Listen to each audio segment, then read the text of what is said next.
All right. Wake up, San Francisco. Hi. My name's Presley Cash, and this is... Ozark Runner. No. Oh. Mama Cash. Oh, I'm Mama Cash. My name... Ozark Runner. This is the thing. There's like a light on me. A light on you? No, wait. Never mind. There's a light on me. Asshole. Shh. Wait, I gotta get my ring.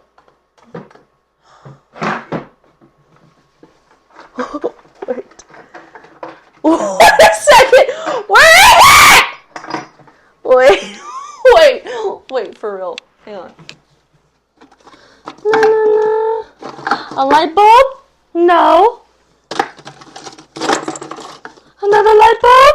No. A ring. I found it. All right. Okay. Let me get the gloves on. Hang on. Let me just whip them out.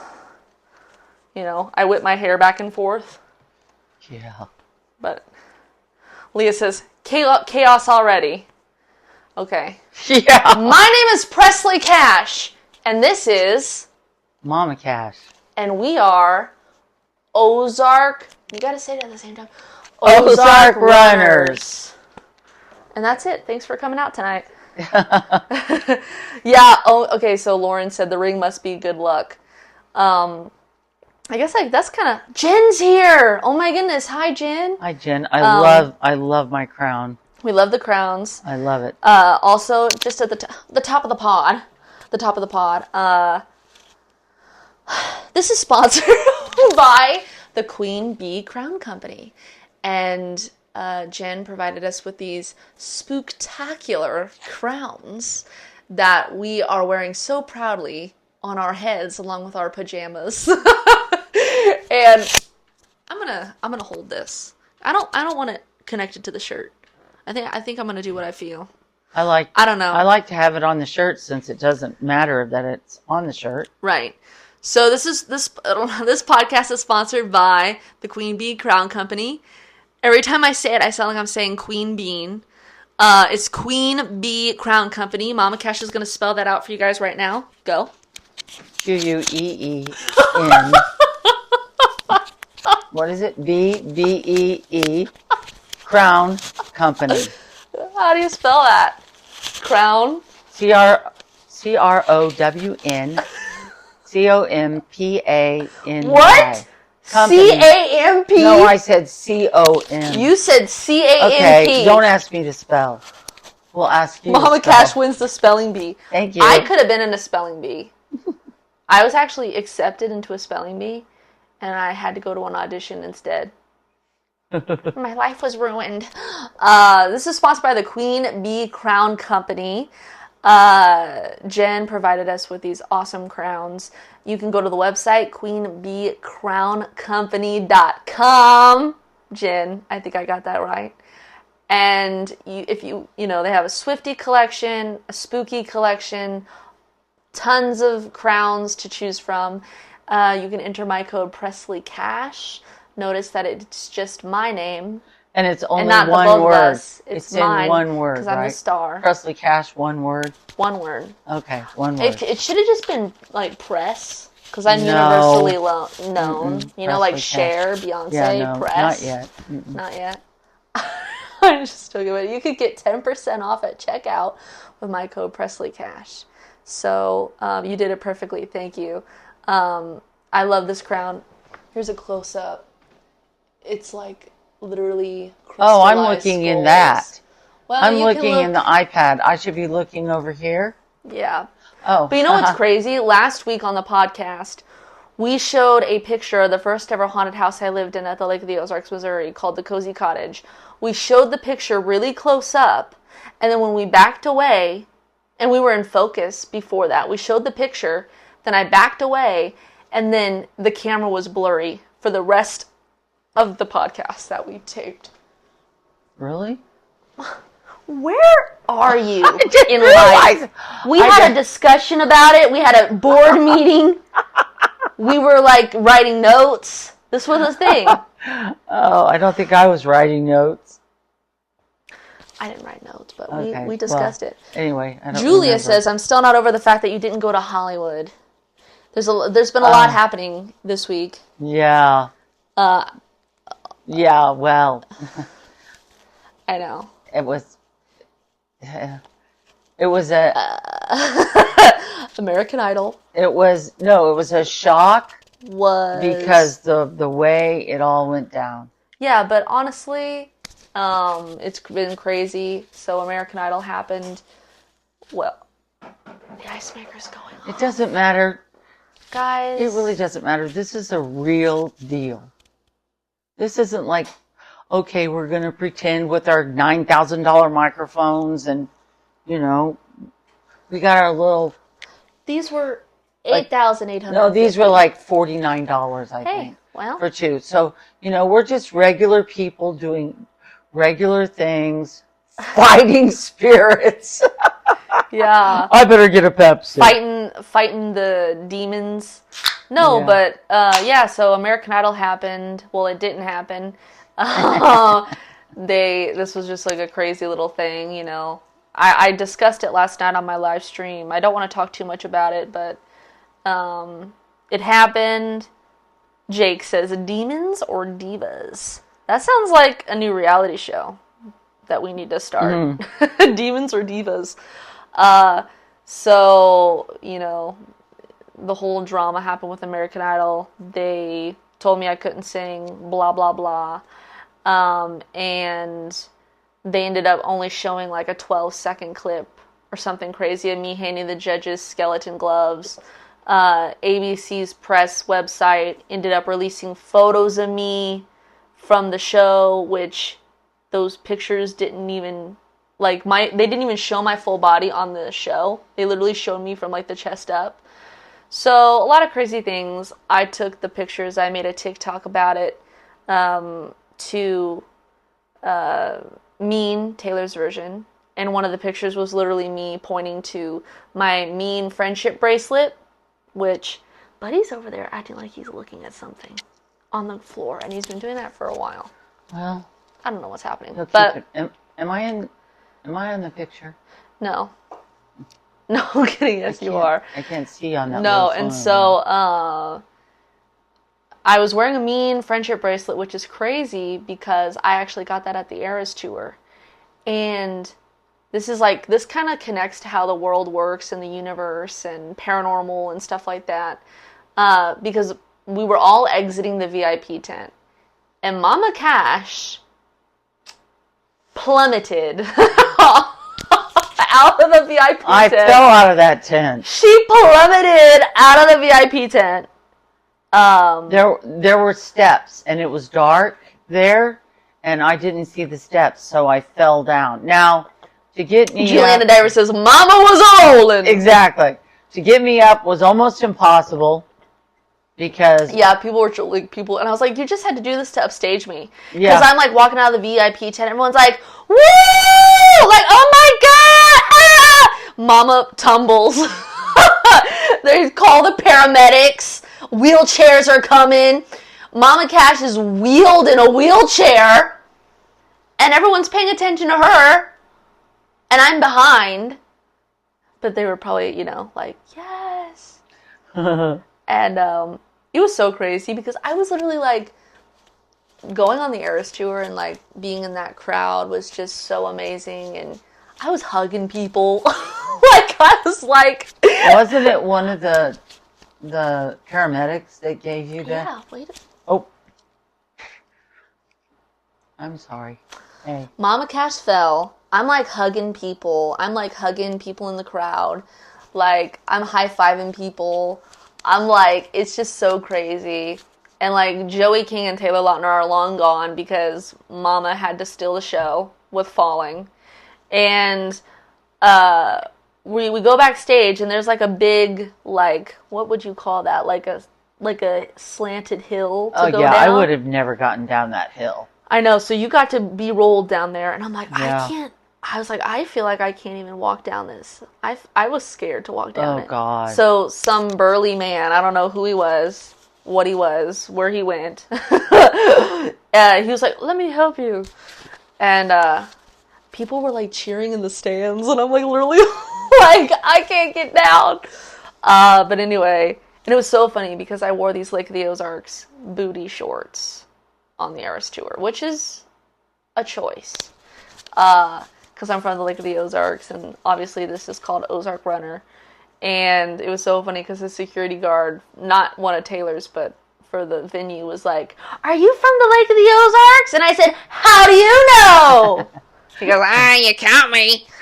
But anyway, so we're going backstage, and Mama Cash is like wheeled into this room, and they're like, "Are you okay? Do you feel well?" And it was like these paramedics, and these paramedics were probably like, "This is the best day of my fucking life."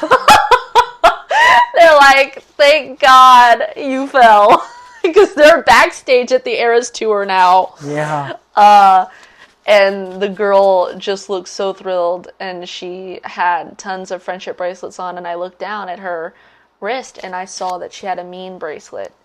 And I was like, oh my goodness, like I was in the Mean music video, and she's like, "Here, you can have it." And I was like, oh my goodness. I was like, "Do you want one of mine? Like, so we can trade?" She's like, no, just like take this one. And like we're back there, and we're literally watching the premiere of the video on YouTube and everything.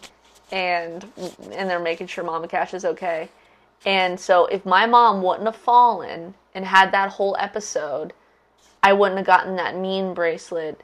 Therefore, I wouldn't have worn the Mean bracelet to my American Idol audition.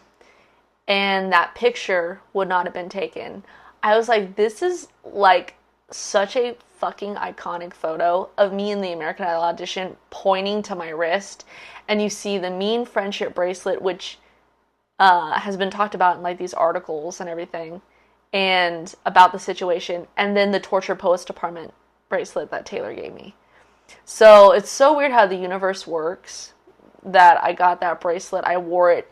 And what were the odds that the bracelets were turned towards the camera? Yeah. Like, you know how it is when you wear bracelets. Well, and you had your arm up like this, right? So well, yeah. it's like, you know what I said? Sarah wanted to know the tea. I said, and I'm wearing this bracelet. This was before they started in on me, but I was like, I'm wearing this bracelet that Taylor gave me. Stevie Nicks got one also, and she wore hers when she was performing on SNL. So I figured I'd wear mine. So that's what I was saying. But anyway, just intertwining the paranormal and the universe and whatnot. But yeah, so this happened with American Idol, and I made the video, I posted it, and it basically went viral. All of you guys have been so supportive of me, and you know, like I said, there was a lot that went down with this American Idol journey. And it really affected me. And to have all of you guys like supporting me and listening to my music and just being there for me, and to have these articles written about you guys being there for me, rallying around me, is truly a spiritual experience, because this podcast is under the category spiritual. yeah. It's really amazing. So that whole thing happened. T-Swizzle Lover says, I love your gloves, and you, of course, and your music. Thank you so much. Jessie said, I love Mama Cash. You look so much like her. Oh my goodness. My God. Can you believe that? Well, I would think you would look like me. I know. But anyway, so all this crazy, still, you know, we literally started the podcast last week, and insanity ensued afterwards. We started the podcast Saturday night. The American Idol thing aired Sunday night. I posted the video Monday. It went viral. Tuesday, I woke up to Parade Magazine writing an article about it. I believe I posted something else. And then American Songwriter did an article about it the next day. And then, which was really meaningful to me, because in these articles they're calling me a singer. Apparently I am an actual singer. And then the next day, I believe I released my song, 1692. So, and now it's today. I'm tired. This is crazy, but I released a song called 1692 last night, and we did it on live stream. I feel like I'm the only one talking on here. Well, what do you want me to say? I know, but am I hogging up the time? Go ahead. I don't know. I mean, I did release 1692. Yeah. And it's on streaming. It's going on its way to streaming services right now. It's available to stream on or listen to on YouTube, along with the official visualizer that I made.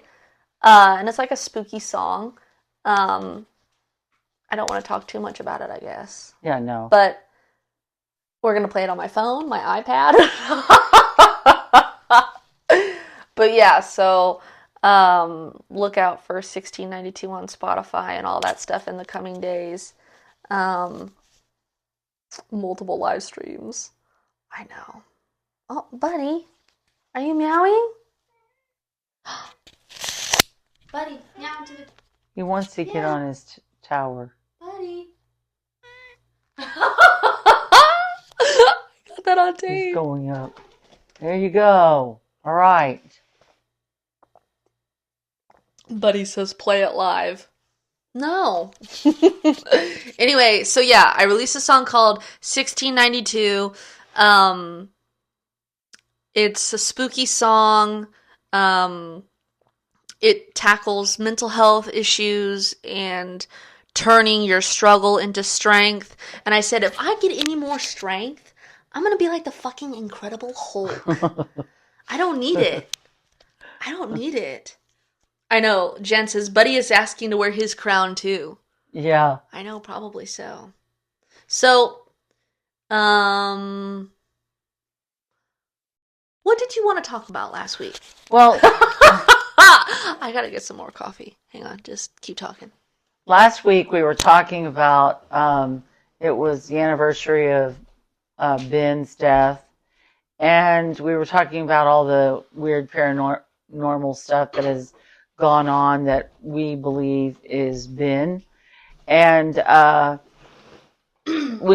as you guys listen to our podcast... Oh my goodness, Jackson said you both are beautiful. Oh, thanks, Jackson. Flattery will get you everywhere. No, the thing is that as you listen to the book that she's going to be reading each week, and also listen to us talk about our life, which has been really crazy, you will understand why I reacted the way I reacted when I went into the bedroom from the living room. We should make this clear. This is a paranormal podcast. Yeah, it's paranormal podcast. So we're just This is not about marathon track runners. Yeah, no. Absolutely not. No. We're Ozark runners, but never catch us running. We're running from ghosts. We're running from the other side.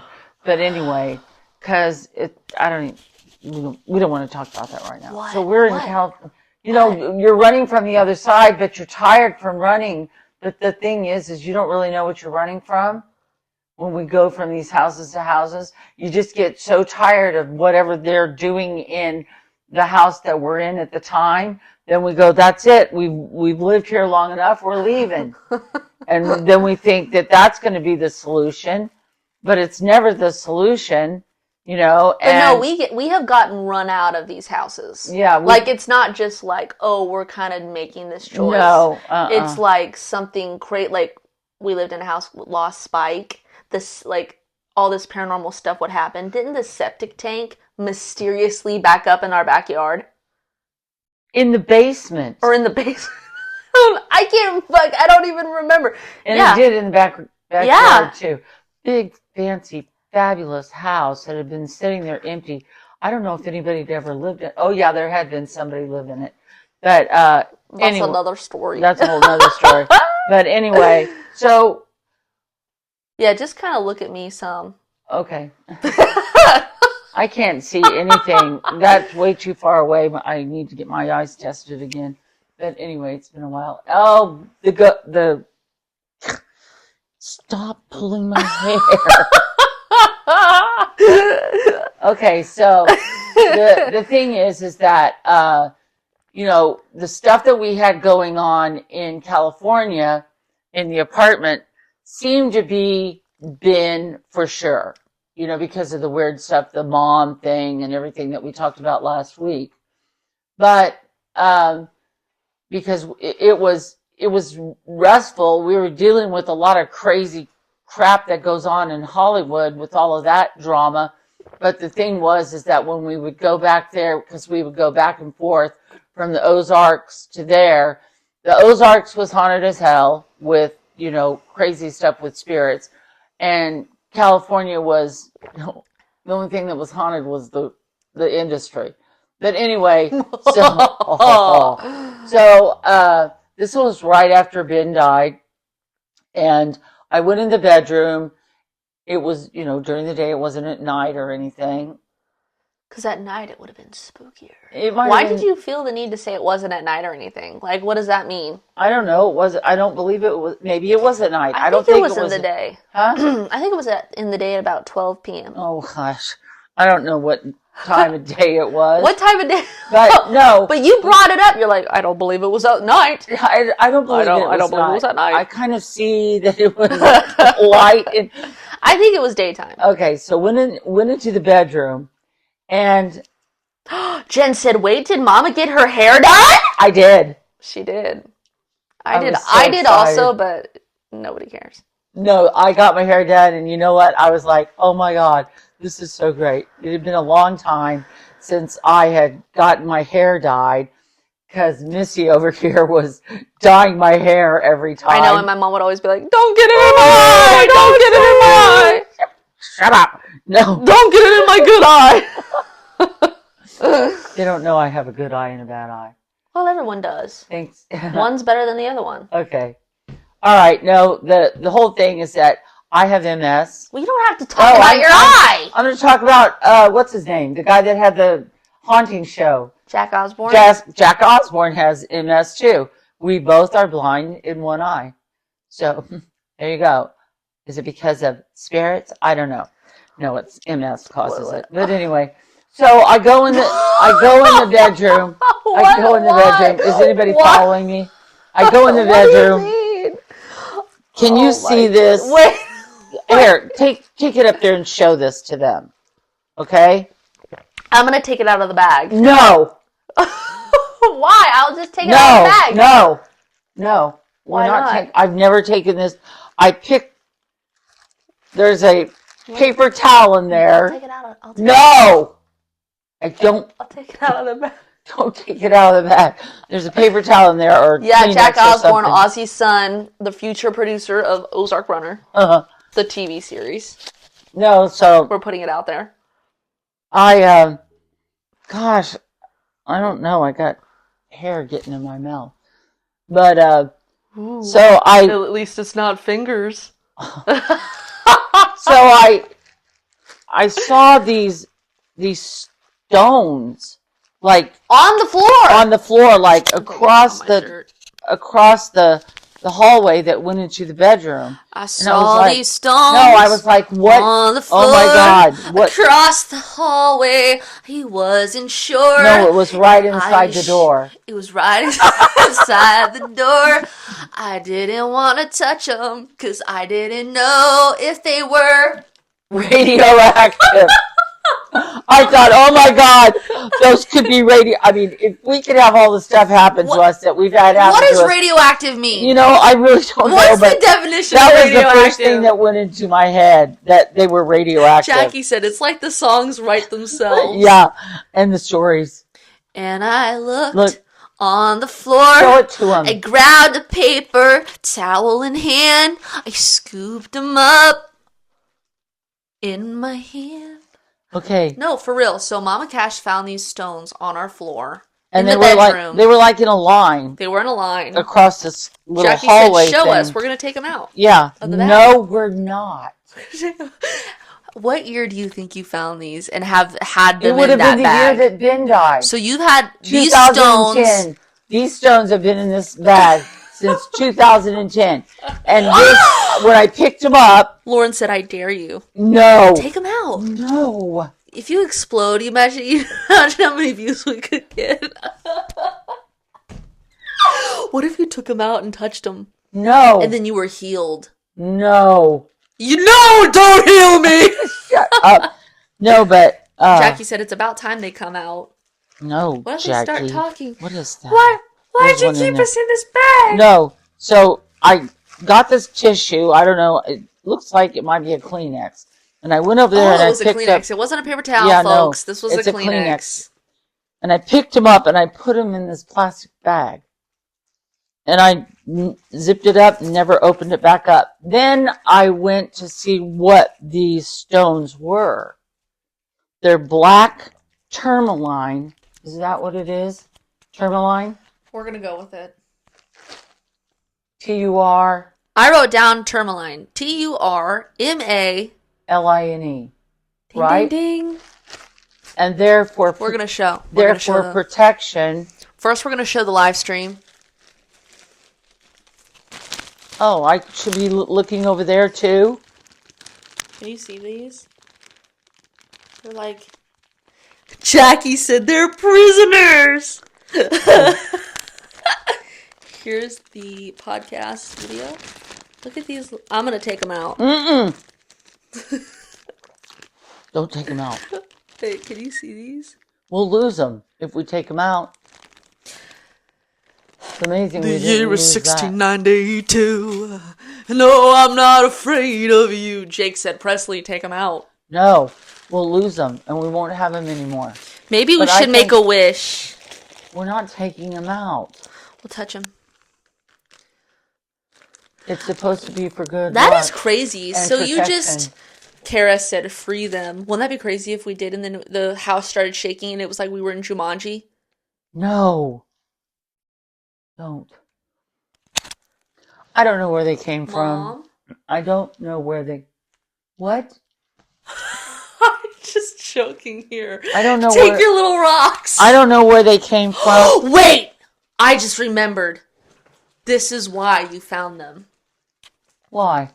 So, my brother Ben, who passed away in 2010, there was a popular song on the radio called Glamorous. Oh, by yeah. Fergie. Oh, yeah. And it was called Glamorous. And as she goes, G-L-A-M-O-R. O-U-S. Yeah. And so my brother would joke around, and this is like one of a really fun memory I have with him. We would joke around, and he would go, R-O-C-K-P-I-L-E-S, yeah, rock piles. Yeah. And then I forgot about that. Yeah, I just literally thought of that. And my mom found this pile of rocks. How many are in here? Wait a second. Gosh, we've never counted the rocks. We've never counted them. Oh my gosh.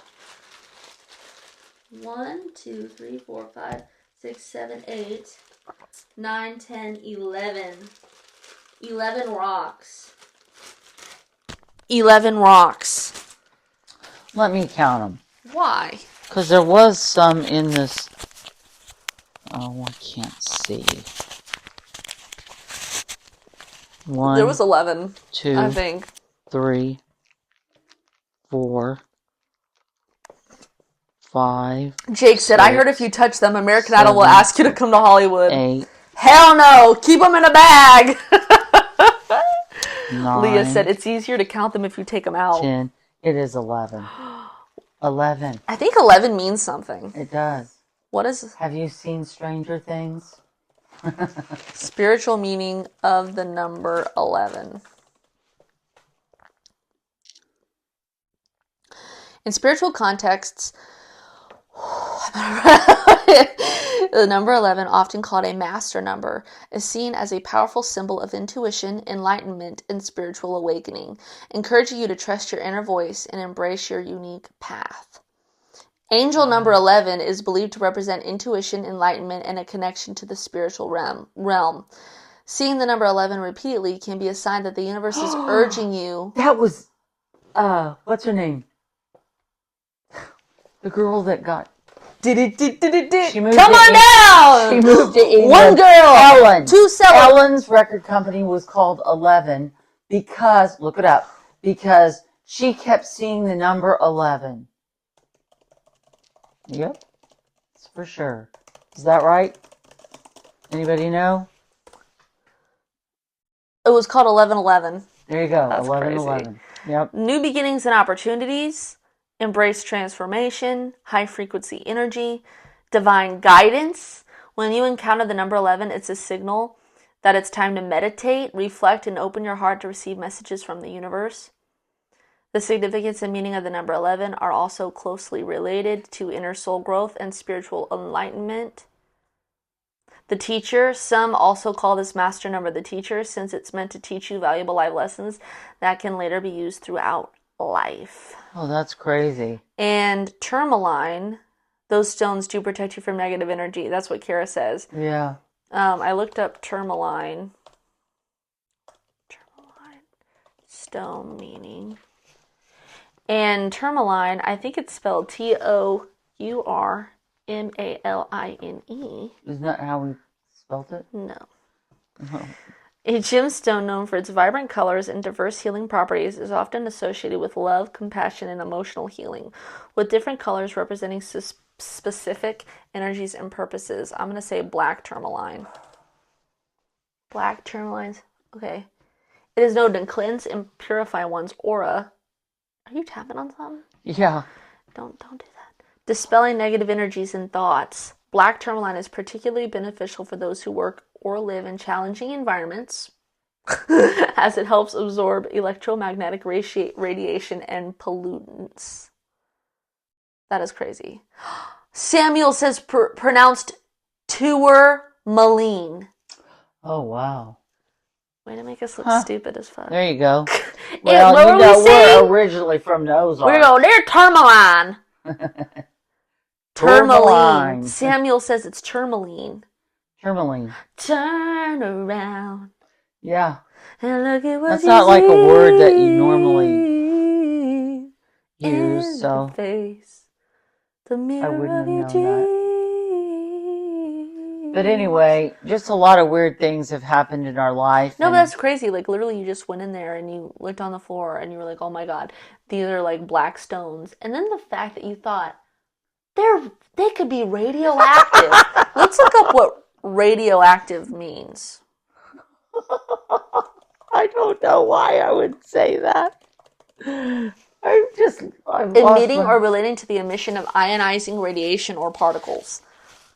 That doesn't sound like a threat to me. Well, it is. What does that mean, though? Radioactive, it means you're going to be... The release of energy from the decay of the nuclei of certain kinds of atoms and isotopes. Mm-hmm. Atomic nuclei consist of protons and neutrons bound together in tiny bundles at the center of atoms.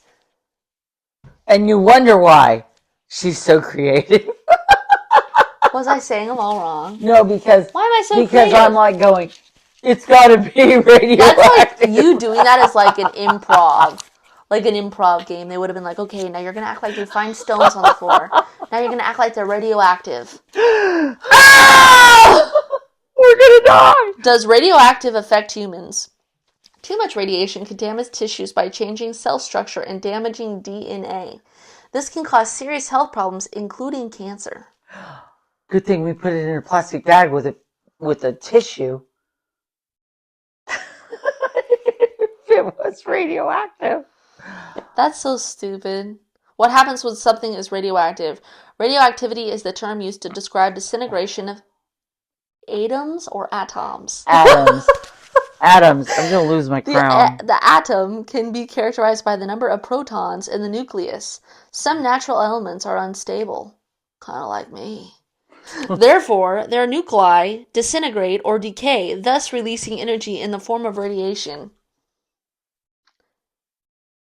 There is no cure for radioactive. What? It says there is no cure. Nuclear accidents, the work environment, and some medical treatment can be all sources of radiation poisoning. Oh, is that for cancer? But the thing is I don't even know why. This is so stupid. I don't even know why I thought they were radioactive. Colin said, okay, maybe don't open it. Yeah. Wouldn't that just be crazy if we opened it and crazy shit went down? Oh. Don't open Work it. all night and drink a rum. Ah! And you start floating up to the ceiling. Hey man, I'm chasing a new high. Open the bag. No.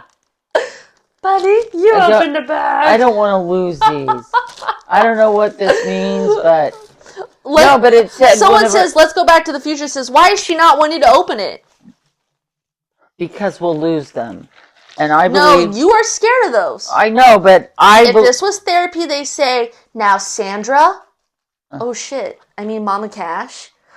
Open the bag. No. Don't tell me what to do. No, that's...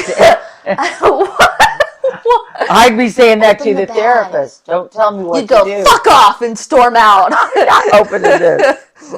No, but the... Lauren says, is Mama Cash superstitious? Well, no, she says Mama Cash is superstitious, but I'm changing it into a question. I am. But I think it's a mental illness. No, but what would be an example of super... No, you have to only have 2 ice scoops. That's not superstitious. That has nothing to do with superstition. When you're putting in ice for your drink, you have to have 2. And if you have 1, no, not happening. 3, not happening. You have to have 2. But that doesn't have anything to do with being superstitious. Let's look up superstitious. Oh, gosh.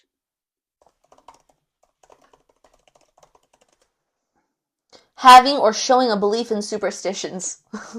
Okay. Many superstitious beliefs and practices are connected with sneezing. Huh? What?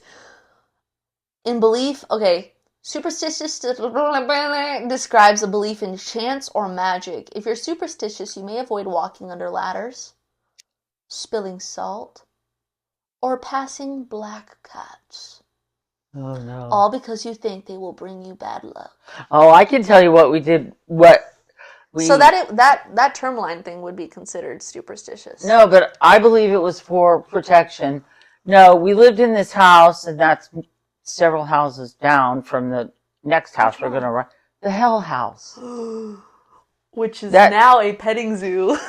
But it's not now. Owned by... No, the person got charged with something, and they're not having a petting zoo there. Guys, you can look that up. They can look up this petting zoo and know that we used to live there. And that was a house. Yeah, but it was a lot different then. It had, gate. No, they have a gate still. Do they still have the gate? Wait, petting zoo? And then somebody bought it, and they turned it into a petting zoo, and it was like, oh, God, I can't... Okay, it's called Sunrise Beach Safari. 3.9 rating. And we lived there from the years 2014 to 2018, I believe. Something like that. We named it the Hell House because it was very haunted. There was literally a mausoleum grave in the middle of the driveway. Oh, and yeah, no, they're going to turn it into a haunted attraction now, and we're going to miss our fucking chance to make bank. Oh, gosh. Well, anyway, so oh my goodness. The place was so haunted that... Guys, you would know who this person is. Wait, who's the owner? Tanya Haddix. How would they know? She's like a reality TV star. The HBO docuseries directed by Eric Good of Tiger King fame follows Tanya Haddix, the owner of the Sunrise Beach Safari, during her controversial legal battles with PETA, I think it's PETA, in 2021. The series also covers her attempt to conceal a retired movie star chimpanzee in her basement. However, since the docuseries release, PETA has been urging the federal government to bring new charges against Haddix. New evidence has come to light after Chimp Crazy came out. I saw the series in July and sent a follow-up letter to the Assistant U.S. Attorney for Missouri, sharing the additional unconvertible evidence of Tanya's perjury and calling for her to be charged with this federal crime, explained Brittany Pete, General Counsel for Captive Animals Law Enforcement. According to PETA, shit, hang on. wants the federal government to charge Haddix with obstruction of justice and perjury for lying to a federal judge about the death of her beloved chimpanzee, Tonka, a retired Hollywood star known for his role in the 1997 movie Well, how did Buddy. he die? Did a demon over there kill him? She faked his death so she could keep him in the basement. Oh. God. And it says, PETA got a court order to rescue all 7 chimpanzees at Missouri Primate Foundation, and Tanya Haddix concocted a scheme unbeknownst to us at the time to fake the death of a chimpanzee that she particularly had an affinity for. Oh, gosh. She relocated her cherished chimp Tonka to her residence near Lake Ozark, our old house, for 6 months. So that monkey was in our basement. Oh, my God. We used to sleep in that basement. That basement was scary. She said, I don't want to cry, but when you love so much as I did Tonka, sometimes you think with your heart and not your brain, and so you would make mistakes. You want to protect him at all costs, just like I would my children, and that's how I perceived Tonka. He was my son. Oh, gosh. So literally she goes on about having a building in the back. So this is literally a zoo right now. It's open. Which was you can go the visit Hell it. House. No, I don't think it's open now. They closed it. The other day they put a thing that it's been closed. It's been closed. I saw Sunrise Beach Safari. It says it opens tomorrow at 10 a.m. to 5. Well, maybe it's wrong. I saw a news article. Guys, you got excuse me. It's literally called the Sunrise Beach Safari. This was a haunted house we lived in at the Lake of the Ozarks, Missouri. Like I said, we lived there from 2014 to 2018. Literally, we talked to the previous owners of the house, we talked to the wife of the husband who passed away, I believe, in that house, who was a member of the Freemasons. Oh, yeah. This is so God, loaded. we've got a Your picture. crown is falling. What? I know, it's falling down. This is so loaded. The weird thing about that house. Jackie said, field trip! Yeah, no. It had, well, I don't know what they did to it after they got it, but it had a swimming pool, an in-ground swimming pool in the backyard. And so she'd go out there and swim. I'd go out and sit next Yeah, there literally was a swimming pool. I don't know. They're probably using it now for whales. I don't know. Literally there was a swimming pool, a shed. It was, out on its own. This was gated. This was like an estate. Yeah, no, but listen. So I'm out there. She's swimming. I'm out there sitting in a lawn chair. I'm taking pictures. And one of the pictures that I got was like a white hooded figure in the window that looked like what the Freemasons wear during their meetings. But it was we could show the picture sometime. Yeah, a black, I don't know where it is right now, but a black cloaked witch behind this white figure in the front. Yeah. And so then we were because there was this mausoleum, it was a circle drive, and there was a mausoleum in the middle, and we didn't know really what it was about. Oh, yeah. And she had gotten a new Apple computer, and she was sitting in the kitchen at the Center Island, and she was like, I want to see what this mausoleum is. And there was an emblem on it. Oh, yeah, you wanted to know what the emblem was. And that's how we found out. And I looked it up, and it was for the symbol of Freemasons. Yeah, and then it blew up the computer right then. I believe it's also the Illuminati. It was like a star and a knife or something crazy like that. I don't remember now. And I was going to do a YouTube video about it and exposing it and being like, this is in the middle of my driveway. They never took it down. This was going to be the man that lived there. It was going to be where he was buried. But I guess, and now they have taken it down. Oh. Because it's the Safari Zoo. I bet a lot of stuff is happening. A lot of crazy shit is going on. They're literally allowing people to be holding sloths in our old living room. This is in the living room? Yeah, they literally have shirts that say, I love Jesus and I love chimps. I wish I could read the comments. Someone said, I'm scared of Tanya, to be honest. I have a video, and I don't know if I can get it right now, but I have a video where, I don't want to fuck around, where I'm filming in the hallway at the Hell House. Oh, Let me see. I don't want to fuck it up. that I'm place recording was on here. horrible. And it just kept getting worse and worse and worse. And it was just like, I can't deal with this. At one point, this is nuts. At one point, we went and started sleeping. This is a nice big house, a kitchen, as great as that would be on the Kardashians. It was just awesome. And at one point, we were all sleeping out on the deck because of what was going on in that house. And I told her dad, I said, you know what? We got to get out of here. I don't care where we go, but we're getting out of here because all kinds of crazy stuff happened. It'll be a really good book, but it's going to be several books down the line. I know. I'm trying to figure out how I can... I'm going to run in here for a minute. 4. Quit pulling my hair, skeleton.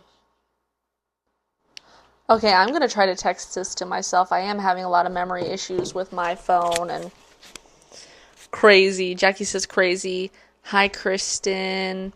Don't be a part of the Illuminati. How do you know I'm not already? Okay, intermission's back. Off. Done. Okay, so, like we were saying, we lived in the safari. It wasn't a safari at that point, but we used to live in this house that's now this infamous place. And I can't imagine what the spirits are doing over there. Oh, I know, it's crazy. I have this video. Can I play it? Or is my computer going to be an asshole? I can't even see what people are saying. I don't think I'm going to be able to play it.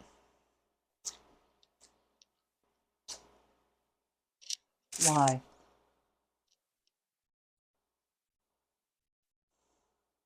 Maybe I could put it on my story really quick, which people will be like, why is this on your story?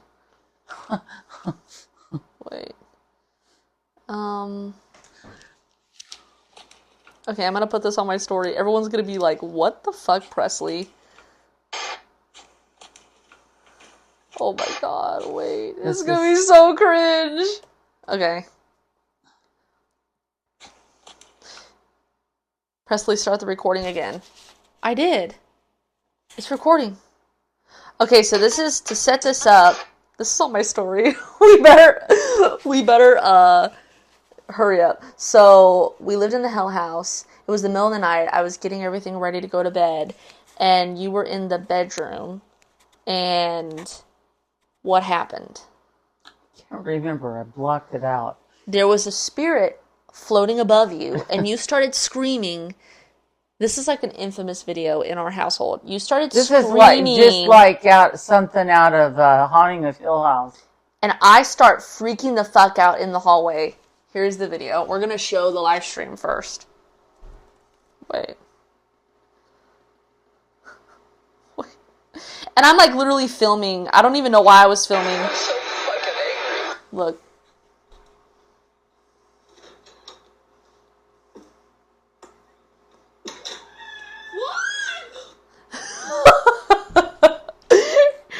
Here's a video on the podcast version.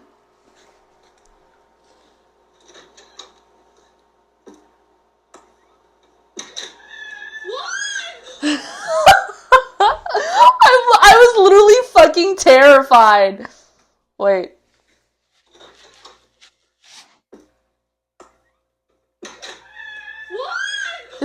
Michael said, not gonna lie, I laughed. I know, this is my dad constantly laughs at that video. Sometimes I'll just send it to him randomly, and he'll be like, I'm dying. But I'm like, what? So yeah. That happened. Everyone's thinking it's hilarious. Not really. It wouldn't be hilarious to you. Not really. But it is funny. If you had the spirit come like this down, and it's just floating over the top of you. I've only had that happen Hi, Mark. in 3 different places. Presley. But I don't know. They're trying to really contact you if they do that. If they get like right in your face like that.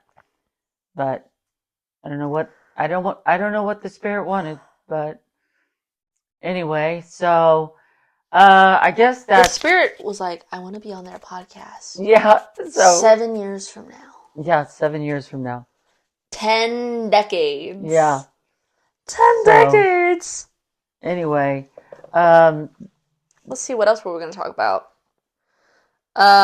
We were going to talk about, well, I did have a joke I prepared, because I'm a comedian.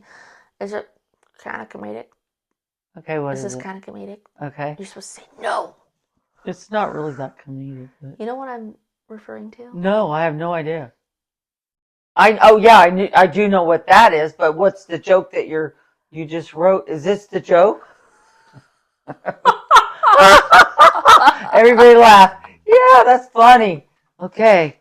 Was that the joke? Was that You know what I said? Is it kind of comedic? Yeah, I do. Yeah, when like you asked Taylor. Taylor that. Yeah. But was that the joke? No. Okay, what's the joke? This podcast. No, I'm kidding. I said in LA. Well, in LA, on every corner, there's a dispensary, yeah. a Starbucks, and a psychic. Yeah. Uh-huh. You're Yeah. supposed to laugh now. No, and after... You want to talk about when we went on the psychic tour? Wait, yeah, we went on, after Ben died... I need a drink. We called it the psychic tour, which we're just kind of crazy like that. We just do all kinds of weird stuff. This is ASMR. Listen to me as I swallow. Yeah, that's funny. I almost choked. Oh, gosh. Wait.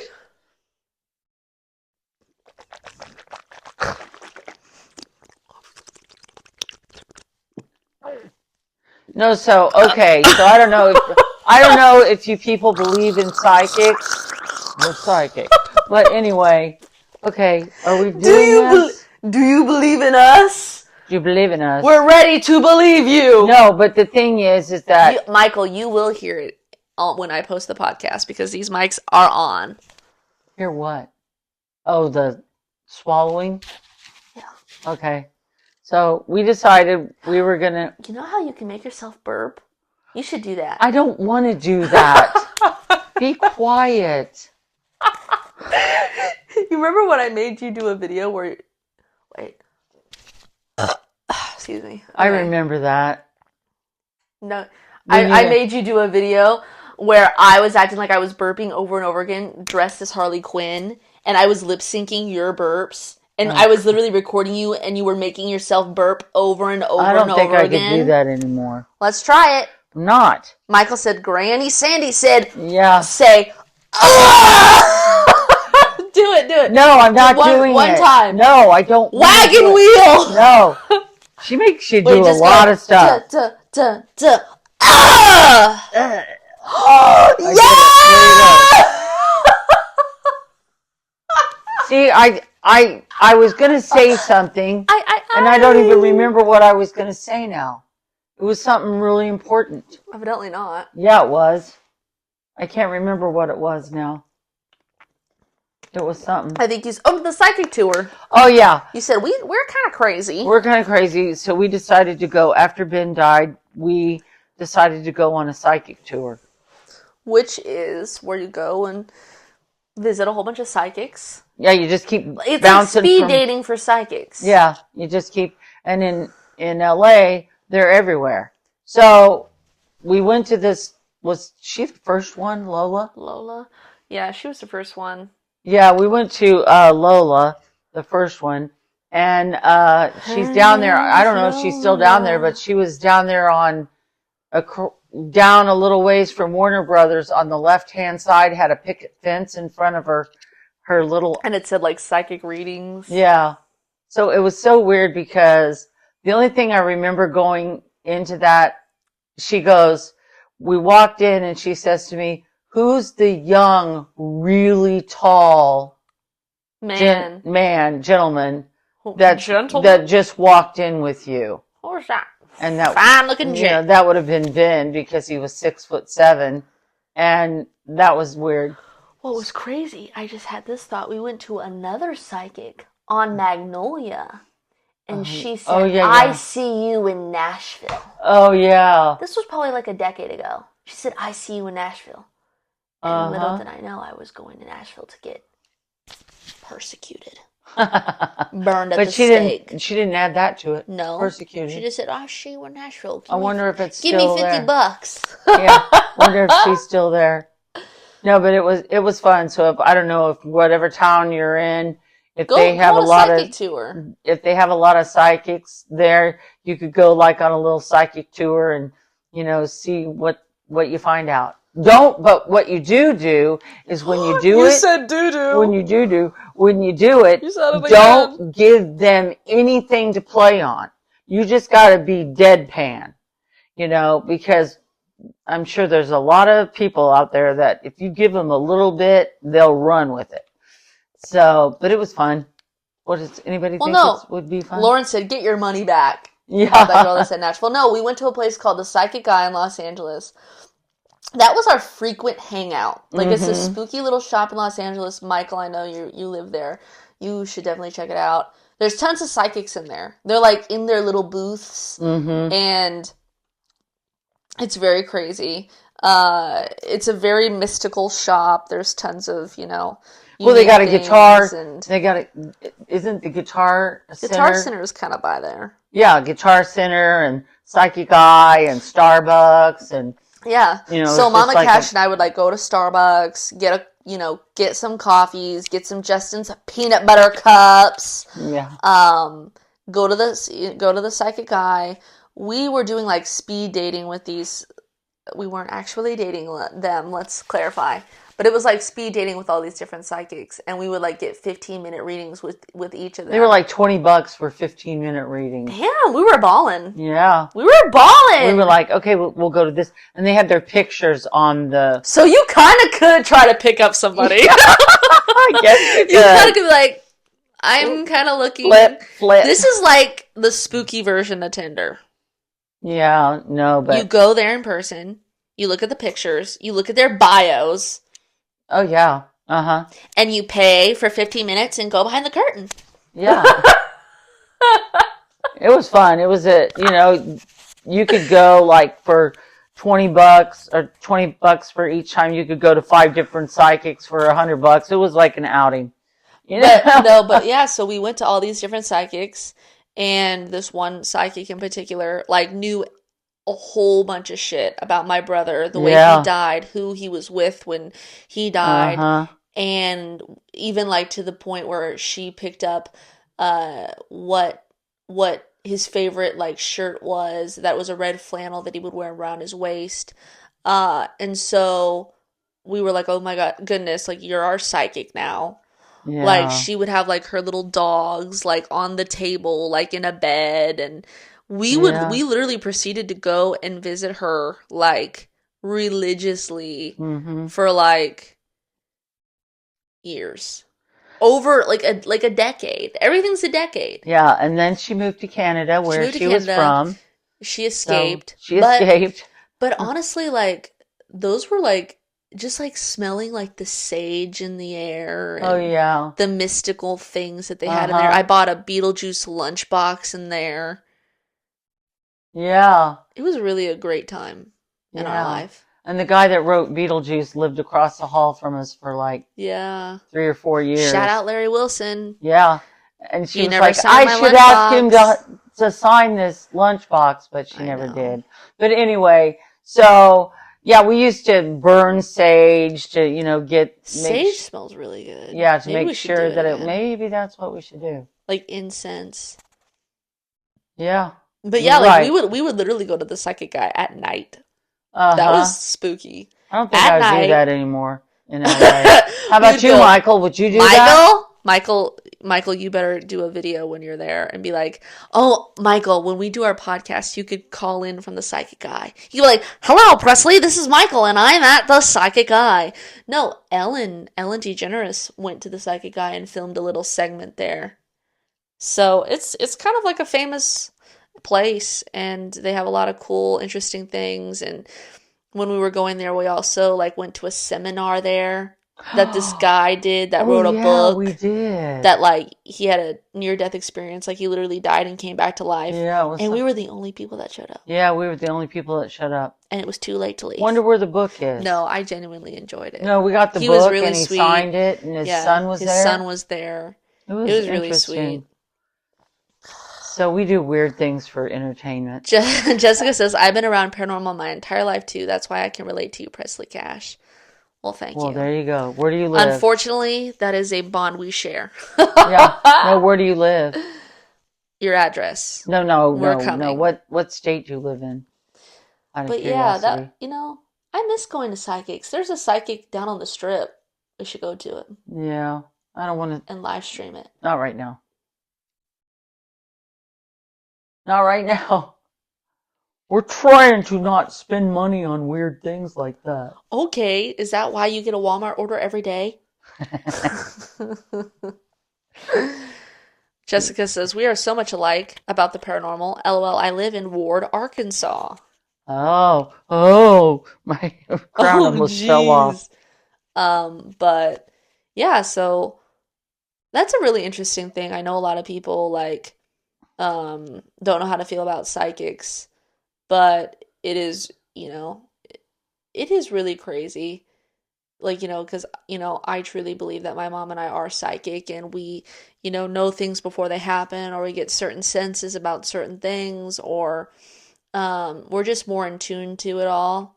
But the people that are able to work as psychics in a business, That's why I say my backup plan. No, that's why I say when you go to a psychic, don't give him because anything to run with. Yeah, just be like, what do you see? What do you feel? Uh-huh. Because this is crazy. I went to Sylvia Brown's son when I was 19 years old. Do you know who Sylvia Brown is? Sylvia Brown. A famous psychic from Kansas City, Missouri. And she used to be on the Montel Williams show. Yeah. As when I was homeschooled, my mom would call it religion class. Yeah, I'd go, come on, Sylvia Brown's on now. Lord said, yeah, rip Sylvia. Yeah, so it was at at a hotel, I believe, called the Coastal Inn or something in Burbank. Uh-huh. Or the Safari Inn or something like that. Jen said I remember her too.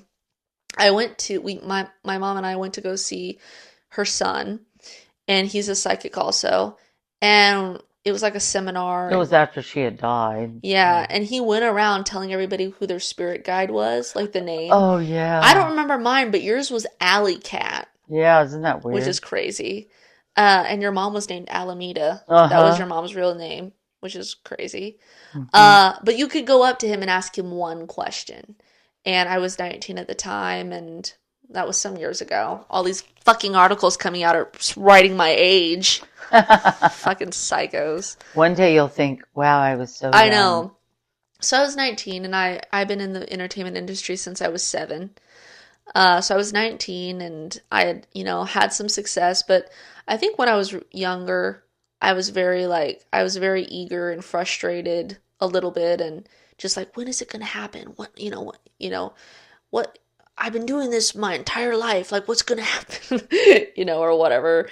And I said to him, my question was, what do you see for my music career, like my career in general? And he goes, well, Ninja Cat says, love the setup. Thank you. He goes, well, you're going to have to do this yourself because you don't like people telling you what to do. And I'm like, okay, that was spot on. And then he goes, and I see the number 23. Like something about 23. But he said it like very affirmative, not like something. He's like 23. And then he was like, how old are you? And I'm like, I'm 19. And he's like, you're still a baby. Like, you need to, like, calm down, like, relax. Because I'm kind of a high-strung person. A little bit. And so this whole time I'm going throughout my life, I'm like, okay, well, when I'm 23, this is going to happen for me. Or whatever. And I know Lauren says you started to get more exposure in 2023. So in 2023 is when I broke Taylor out of the vault. I went to England. I was on the Eras Tour, the biggest tour of the century in the world in history, which is very crazy. And it was the year 2023. And that really was like, okay, like, I feel like I have arrived. I have really made it. And then it's very weird because is this, what was the 23rd? What was last Sunday? And this is very crazy. Last Sunday when that American Idol episode aired, it aired on March 23rd. And that really, like, this whole American Idol thing has really just caused a fucking ruckus and a stir and has really, like, promoted me more, which is, it was an unfortunate experience, but I'm glad, like, some good is coming out of it. So, psychics don't necessarily get everything exactly right to a T. Like, he said the number 23, and I thought, oh, well, when I'm 23. But it was, no, it's 2023. And so sometimes if you go to a psychic, like just some, advice, if you go to a psychic, if they say something and you're like, well, that doesn't really relate to me, I'm not sure what that means. Think about it, process it. Maybe it hasn't even happened yet. Or because psychics will say obscure things. Well, yeah, you'll and be when, like, when you what? leave, like a couple hours later, you'll go, oh, I know what they were talking about. But so yeah, you can literally like get like readings with him over the phone, I think. And yeah, you can. his first name's What's Chris. Chris Juve? Is it Juve? I don't think it's Duvet. Okay. I think his name's Chris Duvet Cover. No, is he from Missouri? I don't know. I don't know. Maybe his name's Chris Dufferensen. Dufresne. Oh, well, then it's not Duvet. Lauren, look him up. We'll probably be your new crush. Yeah, I think we've been doing this for a little bit. Should I start to read? Yeah, she's going to start reading now. Is everyone ready? Is everybody ready to have a bedtime story? And as we just Lauren, type in Sylvia Brown's son, and it's Chris. Yeah. So, and then when she's reading these. Wait a second. Wouldn't that just be such a good show or something if someone like went and used psychics as like speed dating? Like a scripted TV show. No, that's and funny. They like found their person from speed dating psychics. That's crazy. No. That's funny. So she'll read, and then if there's something that, hits a button and I think or she hits a button. Yeah, no, something that strikes a chord. Strikes a chord. Presses okay. a button. Yeah. Grinds your gears. I haven't had enough potassium in my diet, so I'm forgetting words. What? Want to take one hand will have potassium and the other hand will hold a radioactive stone? No. You're going to take a stone? That's nuts. Yeah. No, and so if there's something that hits a chord that we think we might want to add something to this, because, when you write a book, she wrote those 4 books, when you write a book, everything's not in there. I know, because you can't have like a 20 million page book. Stephen King says, no, you can. But I think his books are like 20 million. I was reading It when I was a teenager. I stopped at like 1,000 pages. I was like, I can't do this anymore. I can't do it anymore. We have all these Stephen King books that we got at a thrift store. A thrift store. They were like $1 or $2. Shout out to Salvation Army.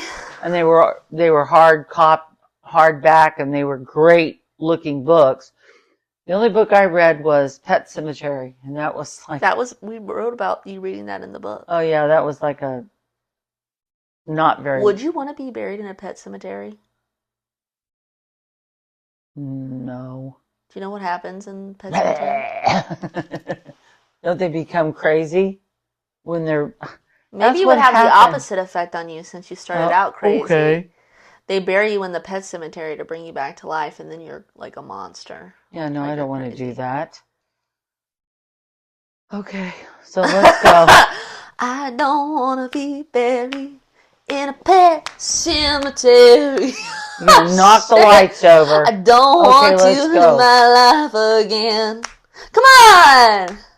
Start I reading. don't want to be buried Chapter 1. in a pet Cemetery. cemetery. Okay, let's go. Okay, we gotta do this.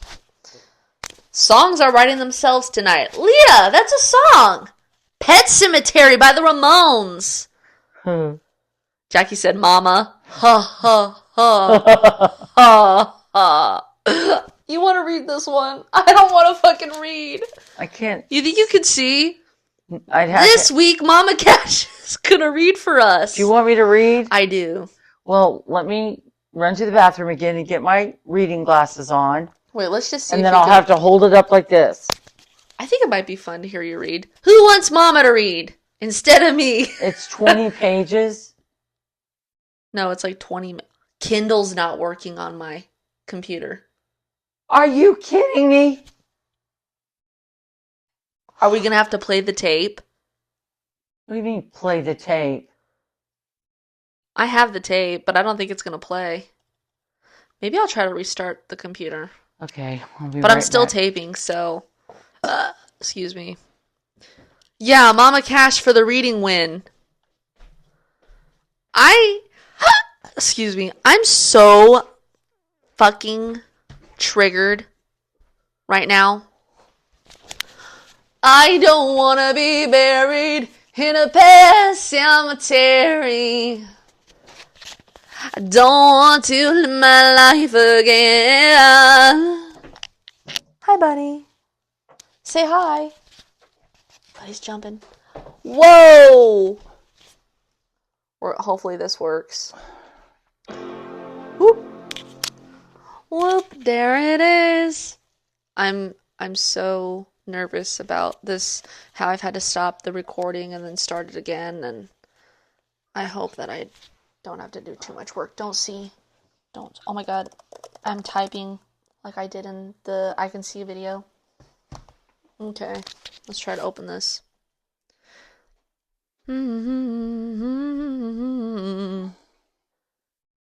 Kindle. Alright, let's see what's going down. Right here. Alright, the book is download failed. Are you fucking kidding me? I can't open it. Why? Because it's my memory. Oh my gosh.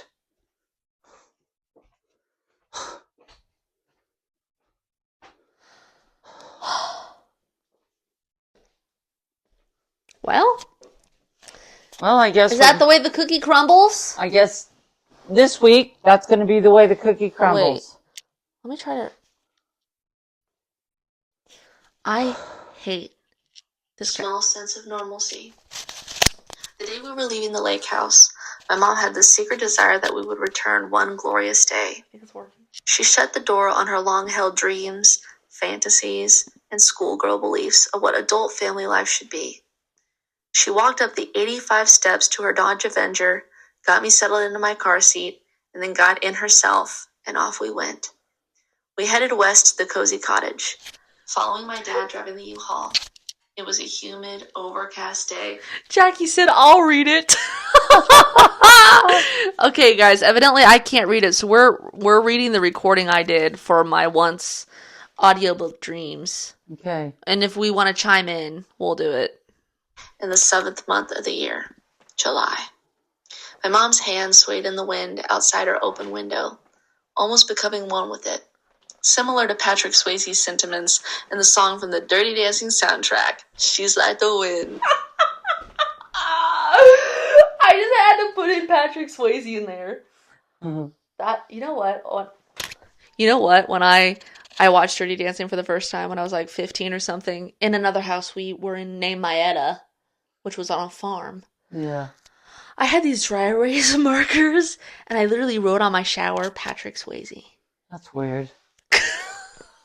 She's like the wind. Come on, To read. my dreams. I don't know if that's... Did you ever have a crush on Patrick Swayze? No, but your sister did. Yeah, I gotta say I did too. We both did. I mean, how could you not? He's a dancer. That's right. You love them Irish jig. Irish jig, boys. God, don't get me going. We love you, Patrick Swayze. Maybe he'll come through on the podcast. Oh, that'd be crazy. Okay.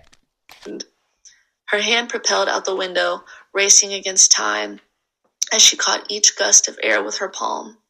Her nails were painted a bright, shiny pink, blonde, wild, ferocious, crisp, and shiny curls wrapped around her round, vibrant doll face. Cruel Summer, covered by Ace of Base, was playing for the 100th, millionth time that summer on full blast. It's safe to say it was a simpler time. The trees that protected the winding roads seemed to wave goodbye as we drove down out of the gates of Tantera Estates, a place my mom and dad had called home for almost 5. It sounded like I was going to say, out of the gates of hell. No. Do you have anything to say yet? Mm-mm. Is that okay? All right. 5 years. Did you catch each gusp of wind with your palm, becoming one with it? Uh-huh. With your ferocious curls wrapped around your doll face? Yes. I was brought home from the hospital to the lake house in Tantera on Father's Day, 1997. I was born on June 13th, Friday the 13th to be exact. In a month of summer sun, I was brought into the world during a rambunctious thunderstorm, as if the song by Fleetwood Mac about that sort of weather was bellowing in the background. It was like I had brought the rain with me. The rain came pouring down as I came roaring out, as if to symbolize all the bad, hard, and heavy times of my father's family were being washed away and baptized into a new beginning. My Granny K declared me her sunshine on that stormy, cloudy Ozark day. During our drive to the quiet side of the lake, we passed the local McDonald's, Dairy Queen, Walmart, and a store called Ozark Land that stands tall and prominent in the corner of the main intersection of town called the Camdenton Square. Watching over everyone driving by, Ozark Land resembles a barn and is a tourist haven with 3 levels. Ozark Land is filled with tchotchkes that nobody needs, but they buy because they want to bring whatever it is back to their house in the city. Spell tchotchkes. I can see it. Tchotchke. Is it C-H-A-I-K-E-S? What? C-H... What did you say? C-H-A-I-K-E-S? Tchotchkes? How do you spell it? Okay, how did you spell tchotchke? C-H-A-I-K-E-S? T-C-H-O-T-C-H-K-E. You're out of the spelling bee. That's it. Display it on their work desk or in the corner of the kitchen counter as a memento of their time at the lake. That is, if it's a time that they... Samuel said spelling bee queen. Yeah. Queen bee crown company? No, I think spelling bee queen. You're like C-H-I-L-O-L-B-R-B G2G elemental P. Want to remember. As my grandfather would say, people come down here and do things at the lake they would never do in the city. You can allow your imagination to run wild, darling. The roads are long and windy, and it takes forever to get where you want to go in the Ozarks. If you ever find yourself there, I hope you have a liking for long car rides that seem to go on forever and ever, amen. To quote the Randy Travis song, who to most folks from the Ozarks, Randy was the man. Randy was the man. Okay, what? Yeah, no, there was a show on what was it? A&E? Ozark Law? Yeah, Ozark Law. I don't know if you can still watch it. It was on like last season. But my dad Well, it was used on to, this year. well, yeah, this year, but it was not Last on right summer now. season. Like I don't know when No, it it was. was on. It was on this year. Yeah, it was it was on at the on. beginning of the year. Okay. All right. Well, my dad used to say people come down here to do things at the lake I loved writing that. that people would never do at their home. They'd come down here and do it. So on that show, it said the population of this area is 6,990 something. Okay, during season, it's over 1 million people that come down here from all over the world and also the United States. But so you get these people down here, and if you watch this Ozark Law, you would see how crazy this place is down on Hopefully the they strip. film this season and Mama Cash now go on the strip. No, I'm not and going get on that Ozark strip. Law. That's crazy. Those people are, I'm sorry, What? but they're carrying guns, and it's okay, because it's Missouri. You can carry guns. Are we getting political? I don't know if I'm getting political. I'm just scared of guns. The only guns you carry are these. What? No, I'm not getting political. Get it? These bad boys. Yeah. Oh, I have a lot of muscle, guys. You know what? My hairstylist that I've been seeing since I was 12, or that's been doing my hair since I was 12. I don't know. I mean, she's an adult. She weighs a good amount. She probably weighed about 130. I picked her up the other day. I go, license to carry. Yeah, and you know what? I do that too, but my No! down here. Guys, I have a lot of muscle. And look where your I'm muscle's flexing. gonna go someday. Right down here. That's okay. You know what?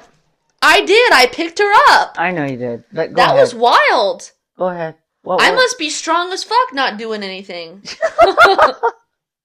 takes a lot of muscle to. But anyway, What? It takes a lot of muscle to do the keyboards that you're doing.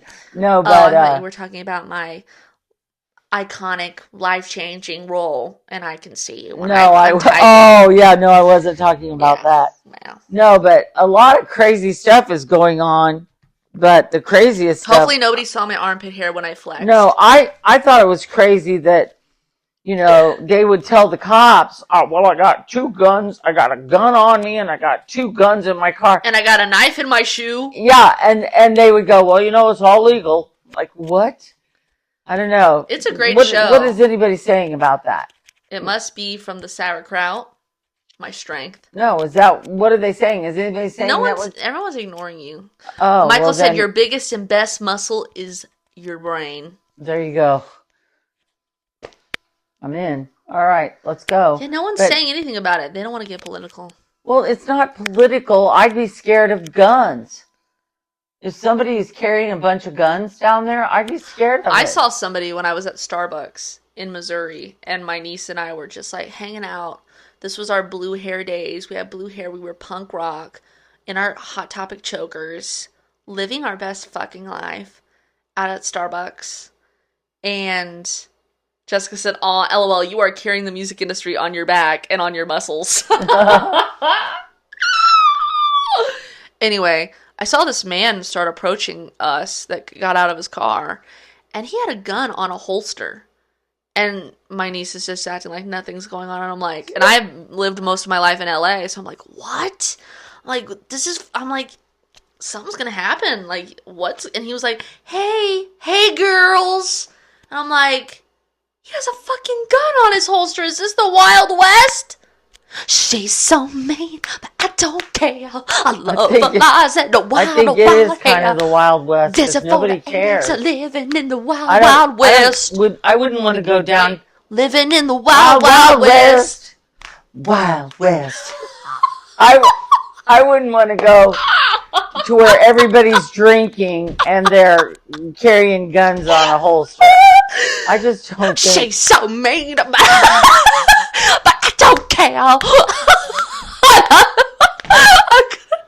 Oh, okay. This is about paranormal. She's so made but I don't care. Oh, God. I love your eyes and your wild, wild Okay, hair. let's go. Living for the 80s. Give it up. Give it up. No, Give me my son that. wanted to sing. He was a musician, and they were Michelle having says, Presley, you know our support for you has gone viral? The whole idol thing was on my local news. No. Your local news? What, that was on TV? When they told me I couldn't sing, can you believe that? Listen to this. She's so mean, but I don't care. I love her lies and a wild hell. She's, give me more, give me more, give me... Wow. Could you believe that? No, wait, Fucking what bitches. station? She's so mean. Okay, knock it off. But I don't care. What station was Give me it more. on? What station was it Michelle on? says, I live in Detroit, Michigan. Is MI Michigan? Yes. It was on your local news? I gotta stop yelling into this. If Chris Cuomo talked about me, I'm literally gonna fucking faint. Look him up, Lauren, your new crush. You think Chris Cuomo talked about me on the news? In Michigan? You think Chris Cuomo, oh my God, Chris Cuomo, if he talked about me on the news? I don't know, but can you Go get your poster. No, can you find the... Michelle said they showed all of our comments on Channel 4. Oh my God. Did you film it? Can you send that to me? You saw it tonight? Oh my God. That is Channel so 4 crazy. Michigan? Where at in Michigan? Detroit? Or... Oh my goodness. Can I get an IMDb credit for that? Are you just pulling my leg? Pulling my chain? Yanking my chain? Michelle says I'll look it up and send it to you. Okay, good, Michelle. Thanks. Was it nice? Was it nice? Were they being nice? A news station talked about me? What did they say?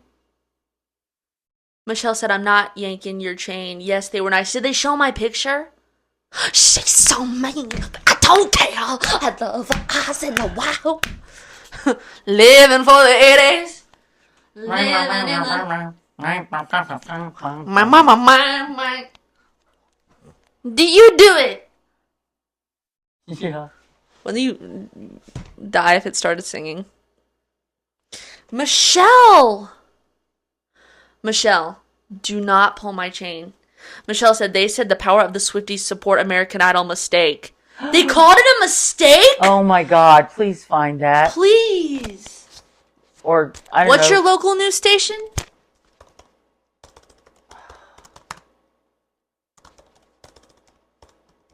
We're at in Michigan.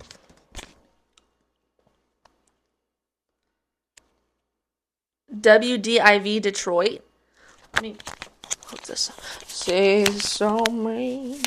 Wise man say. Sing it. No. What's the next line? Come on, I don't Only Fools rush in. rush in. Oh my hand. See how this goes? But I Can't help. can't help. Falling in love with you. Ah, no! Arm wrestle. Arm No! wrestle. Stop! Wait. VDIV Detroit. Or WDIV Detroit. WDIV Detroit. American Idol. Taylor Swift. Let's see if that...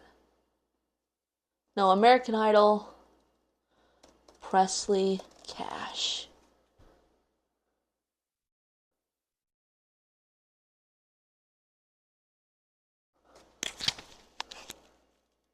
So, someone's post on Facebook came up. Taylor Swift's Vault posted on March 20th.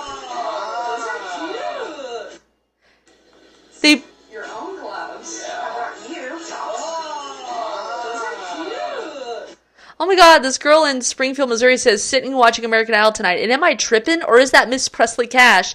They didn't show her sing or anything, which was kind of annoying, but my heart dropped. I got so excited. Well, I can't find it on. They showed all the comments from your TikTok. Well, Michelle, please send it to me. Find it because I'd love to see it. Mal says Mama looks so cute in her crown. OMG. Thank you. I sent you a link clip on Instagram from Facebook. Sarah did? Guys, this is... Our podcasts are going to be like 4 hours long. Oh my goodness. Sarah sent me... What? Gosh. Wait, that's not from the... That's not from the news, Sarah. That's just from the show, right? That wasn't from the news. Sarah said, I just found it. That wasn't from the news, Sarah. Sarah, get your fucking shit together. No, that Oh, I'm kidding. was the girl's name, Michelle? Uh-huh. Well, she'll find it. Guys. That's crazy. How about that? That's one state I've never been to is Michigan.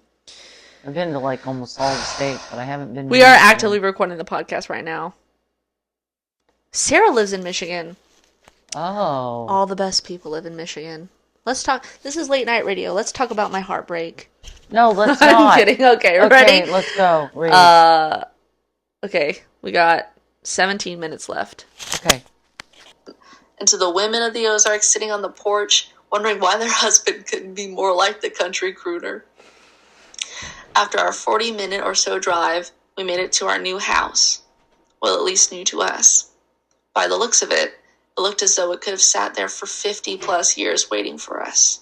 And maybe it was waiting for us. We pulled into the gravel drive, which seemed like the other side of the earth. We were met with a large circular stone flower garden in the middle of the yard with dead plants inside. My dad hopped out of the U-Haul. Home sweet home, he said. My mom and I got out of the car and watched as my dad opened the back of the moving truck, knives stuffed inside like sardines. My mom put the key in the lock to the side door and gave it a turn and a good push. We didn't use the front door because you had to go through another flower garden overgrown with weeds to get to it. There was a sidewalk, but as I said, the flower garden was overgrown and almost covered the cement completely with plant carcasses. The side door was an easier entrance, though, because it took you straight into the kitchen, off the carport, which we didn't use for our car, just like all the garages to come in the future. Garages really just become storage units. Am I alone on this, or can anyone else relate? We never used them to store cars. We used them as playrooms, art studios, gyms, and music rooms. In one of our garages, my dad surprised us by renovating it and painting it my mom's favorite color, dark purple. This is about the Hell House. We turned the garage, which is the safari petting zoo. Oh, yeah. This, what we're talking about, is Uh-huh. in the Yeah. Hell House. Yeah. He would always pull rabbits out of his hat like that. We called it the Zen Room, which is also the name of a room in the Rocky Horror Picture Show, one of my favorite films of all time. The feeling of spring, summer, at the Lake of the Ozarks is something very specific. The lake has a distinct feel that I haven't found anywhere else. And I think I speak for a lot of people since it's one of the biggest tourist attractions in the world. The Lake of the Ozarks is one of the biggest man-made lakes in the world with more than 1,150 miles of shoreline. More shoreline. I just gotta say, wouldn't that be fucking iconic if You Know Who watched that Yeah, on yeah, the that'd be news? funny. Hi, funny. Okay. And in the coast of California. The air in other places just doesn't feel the same. For example, in Los Angeles, the air feels light and breezy, like a get-up-and-go sort of feeling. The air in the Ozarks almost feels like it's giving you a big, sweltering hug when you feel the atmosphere on your skin. Now, if you ask my mom, she'll say it feels like you're being held down. The world and life can make you feel like you're going in all kinds of directions, floating up in the air and able to get back down. The Ozark air seems to whisper in your ear, you are about to have the best summer of your life. Bringing you back down to earth like an anchor, it's a feeling as if to say, we got you. Now who the we is, I don't know, but I have an idea. As my mom went inside, I was helping my dad get small stuff out of the U-Haul. Jackie said, "Is that true, Mama? About the Missouri Ozark air?" Yeah, it is. All right, thank you. It is. That true? It is true. It's true. Yeah. I always liked it when we went back to California because it felt like you could breathe. In California, there's no humidity. And like no bugs. And you Here got all there's that just tons of humidity down in bugs. Florida, so it's probably the same down here. Florida. I've been to Florida a lot of times, but I can't. We want to also say hi to Remember. Karen Diver, Juliana Diver's mom. Hi, Karen. You commented such sweet comments to me, and I wanted to just tell you thank you, and I appreciate and care about you so much. All right. And also, this chapter was called A Small Sense of Normalcy. Huh, okay. Like trash bags full of my toys and stuffed animals. My dad was someone who would let me do things on my own, but then come behind me to fix things how he wanted them. He's a perfectionist, a Gemini, a control freak. He tells the story of letting me decorate one of our mini Christmas trees, and I would put 13 ornaments on one branch. He would feed my ego and tell me how pretty it was, and then go behind me and spread the ornaments out. I don't think I ever even noticed what he had done. Finally, he got me my own little tree, and I could put as many ornaments on one branch as I wanted. Remembers a somber tone as she entered the house. On one side of the kitchen was a big stone wall. Who puts a stone wall in a kitchen, she thought. Are we in the Flintstones? It almost seemed like an army of local elves and fairies gathered up the stones and placed them there one by one. Outside the house was made of brick, so it just seemed odd. The house was only one level, but as my little eyes saw, it seemed to go on forever. It had lots of twists and turns, similar to the roads in the Ozarks. All the walls and the rest of the house were dark brown paneling that added to the ominous feel of the property. Dark, musty, and suffocating. The fireplace in the living room was also made of the same type of stone that was in the kitchen. All the house needed was to be wrapped in grass, moss, and flowers, and you might have thought a hobbit lived there. It just didn't feel right. I'm sure the janky Dollar General ceiling fans added to my mom's stale mood as well. Nightfall was approaching, and we had no air conditioning. Nothing but the ceiling fans. Didn't you find a hobbit living in the basement? No, but I was in the video that she made for the song. 1692. Yeah, for 1692. Easter egg. Where the 3 light bulbs the 3 light bulbs are exploding. I was talking. Give it a like. Subscribe. I was talking about that with her today, about the part in the book where the light in the ceiling fan in the living room exploded.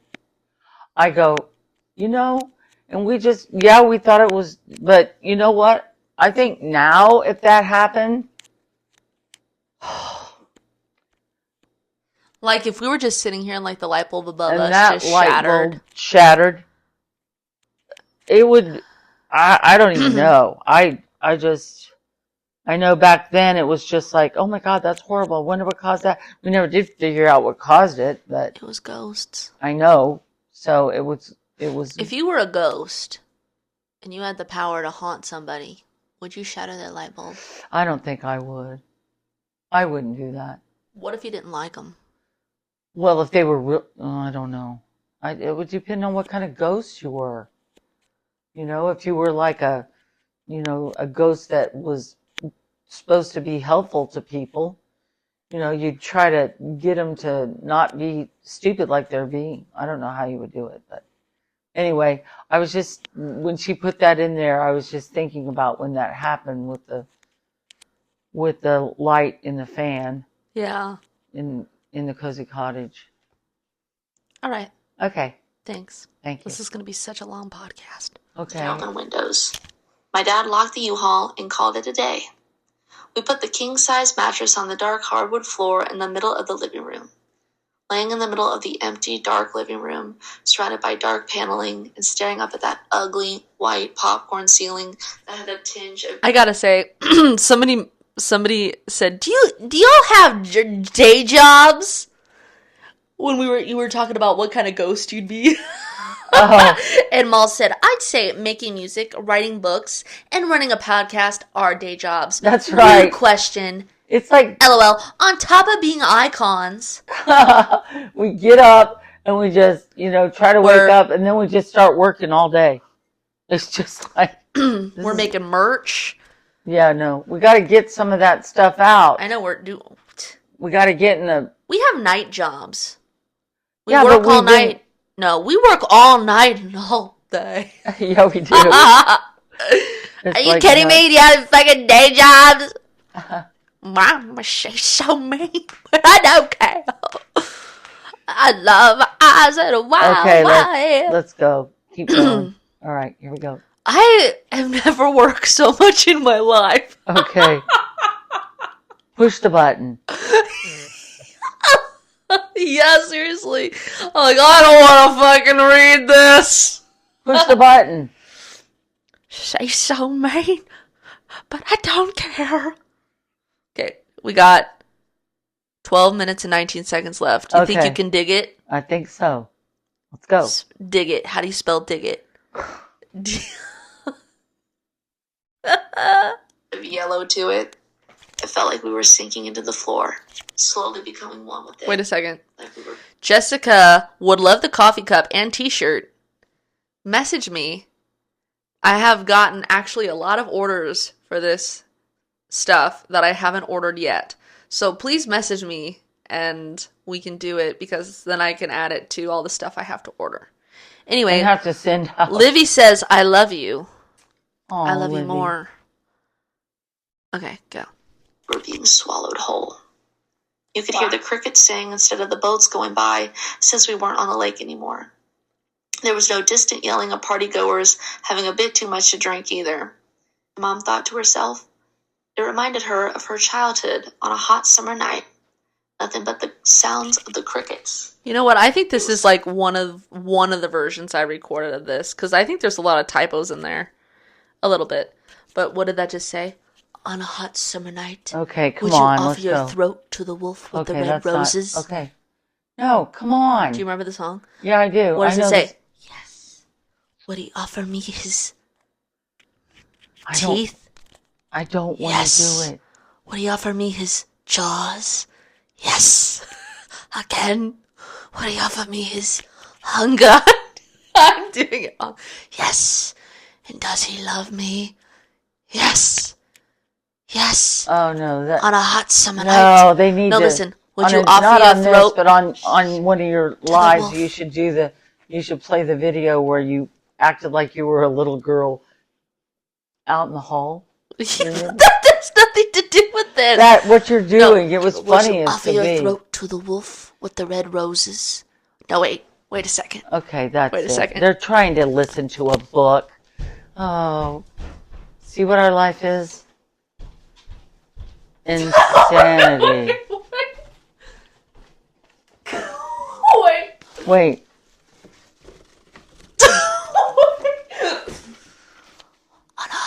On a hot summer night, would you offer your throat to the wolf with the red roses?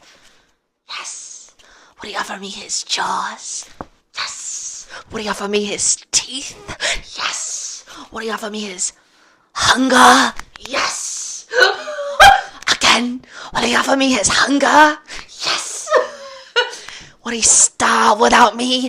Yes. And does he love me? Yes. Yes, yes. Would you offer your throat to the wolf with the red roses? Yes. I bet you say that to all the boys.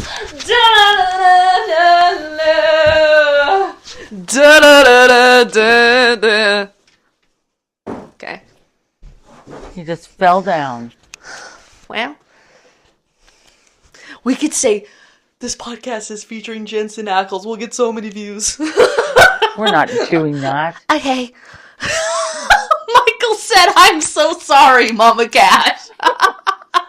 Do you understand now? On a hot summer night and the beach was burning. And there Ben was fog just like all her. over the sand. That song Oh, that we she were was finally singing. No, what was that alone song you were and we can singing? do I can't what we remember what it want. was. She's so mean, but I don't. Yeah.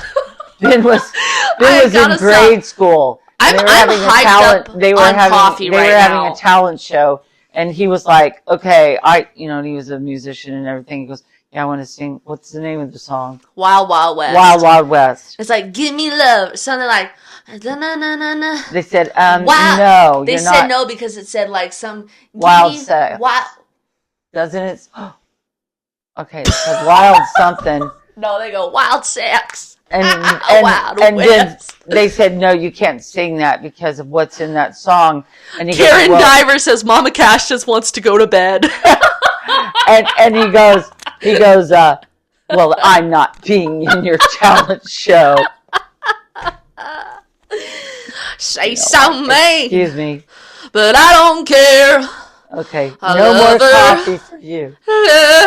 Can you believe American Idol told me I couldn't sing? Give me more, give me. I can't wait till Michelle gets that video. I was like, I thought you were saying like Michelle Obama. No, Michelle. I was like, what? If she gets the video. Michelle, you better come through with the receipts. All right. Also, just want to say this is a paranormal podcast of serious proportions. Yeah, it is. For real. Silent. Almost too silent. Quiet enough to hear a pin drop, and far enough away from another living being that no one would know or care if the pin dropped. That was a great line that I wrote. That was really great. The pin drop? Yeah, it was like quiet enough to hear the pin drop and far enough away so no one would care if the pin dropped or something crazy. I thought, writing a book is really interesting because you actually really start to get into your groove and style of writing, and you find these, funny little things or clever things to write, and you're just like, whoa, I can't believe I wrote this. Where did that come from? She's so mean, but I don't care. Okay. Mom pondered over what we were truly in for. We had one little dog named Scruffy that had always been there for me my whole life. My whole short little life so far, that is. I loved her so much. She was sleeping at the bottom of our feet, between my mom and dad. We were as cozy as we could be in our new little cottage. The next morning, we woke up to the smell of a wet dog. Scruffy was still at the bottom of the mattress. There was no way for her to get out, and even if she did, it hadn't rained. She hadn't been bathed or swam. All of the blankets were thrown off the bed. She must have kicked them off. My parents were... That's actually so funny. It hadn't rained. She hadn't swam. Like, what? She hadn't swam. Oh, yeah, Scruffy just went swimming. Scruffy went for a swim. Well, that explains... Scruffy just went for a swim in the middle of the night. Explain to people that would go, well, maybe she yeah, went for maybe a swim. This is skeptics. Maybe Scruffy went out and walked 40 miles to the lake and went for a swim. I'm all of a sudden Jennifer Coolidge. I don't think it was 40 miles to swim. the lake. But... I don't know. They go, maybe Scruffy walked to the lake, took a swim, came back, laid in your bed. That explains it. Yeah. There ain't no such thing as ghosts. Yeah. I love that. I'm like, Scruffy she hadn't swam. That's funny. Oh, he just went to the community pool and went for a swim and then came back, and that's why it smelled like wet dog. Yes. Mole said, yeah, she's caffeinated. I've had like fucking 5 cups of coffee. Oh, really? Yeah, I think so. Huh. Okay. All right, that's not a good Scruffy plan. did not go for a swim. Yep. For the first to get out of bed, I overheard them rummaging through the brown boxes, searching for coffee cups and the coffee pot. They were too tired to get them out the night before, understandably so. I opened my eyes to a new setting. It's weird, when you spend the night somewhere for the first time and forget you're there, it's almost startling. My mom came in saying her regular morning greeting, "Good morning, Glory." She had a bowl of honeycombs waiting for me in the kitchen, which honeycombs was my favorite cereal. Cereal out of bowls with built-in straws, so it was easier to drink my milk when I had eaten all my cereal. I was such a spoiled child. Did anyone else have those? Do they still make those? I'll ask Alexa later. My parents finally found the coffee pot, and the smell of coffee brewing filled the air. that comforting, brilliant smell of a cup of joe. Coffee is symbolic. Coffee to me. This is like where I go off about my feelings about coffee. Yeah, but you know Maul what? said, I love honeycombs. Oh, you know what? I don't. Sarah said, my kids love those bowls. Oh, you know what? I don't What? think that when you make coffee anymore, I don't think it has a smell to it. It does for me. Does it? When you put it up your nose, No, it smells. I don't think coffee smells like it I think it used to. smells. I don't know. This is Probably where, been sprayed with some chemical Guys, to keep the smell down. in this book, this is where I go off on like my love for coffee. Like my love for coffee goes so deep, like the meaning of it, the what coffee represents. You know what I mean? Like coffee is like, a cup of coffee isn't just a cup of coffee. He said, drink for two. The way he talks, the way he kicks away his cup of coffee, clinks, bangs, Have you ever coffee, sang that on the his face live? wet from the steam pit. That boy so lean, pulling money from his pants. Cups of coffee make him dance. Have you ever sang that song? On your live? Michael said Presley needs a coffee flavored sauerkraut and she will be hooked for life. Uh-huh. No, in all seriousness, I truly love coffee. I think I'm addicted to it. But another side note, my dad actually had to go to like rehab for coffee addiction. We didn't really go to rehab. Well, no, he but that started sounded going better. to a counselor. Yeah, and he would have 39 cups of coffee a day. He had a coffee pot in his bathroom, in his bedroom, in the kitchen. Well, it was like so stupid because, you know, if you go off of coffee, it's like going off of Don't say the drug. a big drug. Yeah, so I'm not that crazy. If anything, probably every day I have like 3 cups or 2. But when I see people on TV, on podcast interviews or anything, drinking coffee, it comforts me. When I drink... Sorry, She's comforted right now. Hopefully she doesn't throw up. Here, throw up in your cup. Right here. You can also use your Ozark Runner mugs as a puke bucket. No, I love coffee so much. Like the taste, the feel, the comfort, making it, sharing it, loving it, drinking it with others. I think a lot of people don't drink coffee anymore. And that's what's wrong with this world. No, there's a whole thing about Jerry Seinfeld and Larry David. They were on Comedians in Cars getting coffee. And Larry David was talking to Jerry Seinfeld about, like, him and his ex-wife or whatever. And they would, like, drink... His ex-wife? I think so. I thought it was his wife. So you still have a chance. Or me, whichever one gets to him first. So...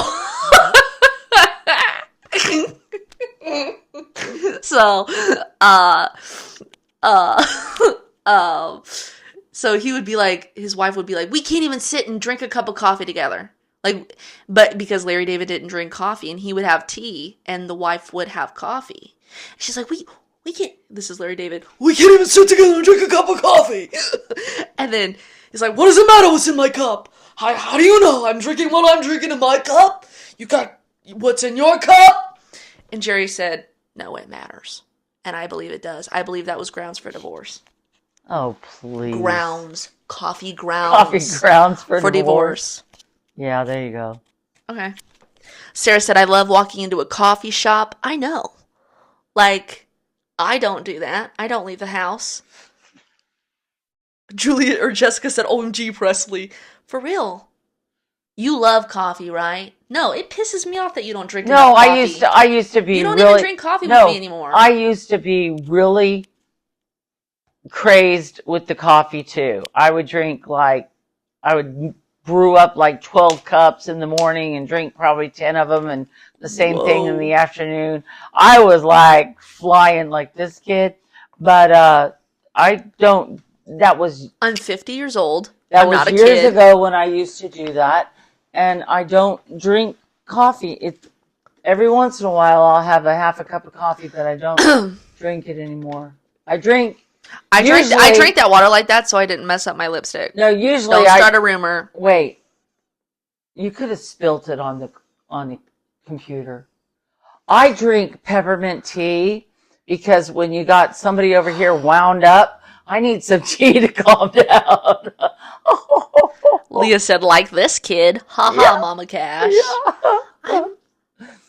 Peppermint tea will calm you down. Just another No, little... I have to have coffee, and then like mid-afternoon, I drink peppermint tea to calm the heart palpitations. No, the and then I heart read back up. palpitations can be from the potassium. Every time she says potassium, take a drink, you're gonna get blasted tonight. No, I was shocked You get fucking at all blasted. the things that a lack of potassium can cause. It's like, oh my gosh. I'm just gonna eat like 47 potatoes a day. That's my fucking dream. That wouldn't even be enough. Better. No. Maybe 150 potatoes a day. We'll have cookers, like, boiling potatoes in every inch of the fucking house. Leah says bananas. I'm scared of bananas. I will never eat a banana. No. I would not eat a banana. Her dad's allergic to bananas. Yeah, so. but they scare me. I don't like bananas. I don't want to touch them. I don't want to look at them. I don't want them to look at me. Yeah. I'm so I ate bananas once when I was 3. But I don't understand all this stuff, with if you don't have this, it's going to cause that. And then they say bananas. Wait a minute. That shit's bananas. No, but the thing is that in the world. A-N-A-N-A-S. No, in the world, it's like there's so many people that wouldn't even have any access to bananas. Excuse me? What do you mean access to bananas? Okay, like let's say you lived in a cold climate and you can't have your bananas shipped from wherever they come from, Hawaii. Hong Kong. Hawaii. There's probably going to be a tariff on them now, and we're all going to be not having enough. That shit's bananas! This is a paranormal podcast. It's paranormal. Guys, I'm sweating. I am too. Really? You know what? It's from low potassium. The back of I'm oh sweating. My gosh, I'm so hot. You want me to say the joke? I'm sweating like What? I'm sweating like a blank in blank. Shut up. Come on, let's do... Do you guys remember coffee. where we left off? The coffee. Michael's laughing. Sarah's laughing. Leah's laughing. I'm so dead serious. I love coffee. Good. I never want to give it up again. Jessica says, I love coffee and I love peppermint tea. I drink a cup of coffee in the morning and a peppermint tea.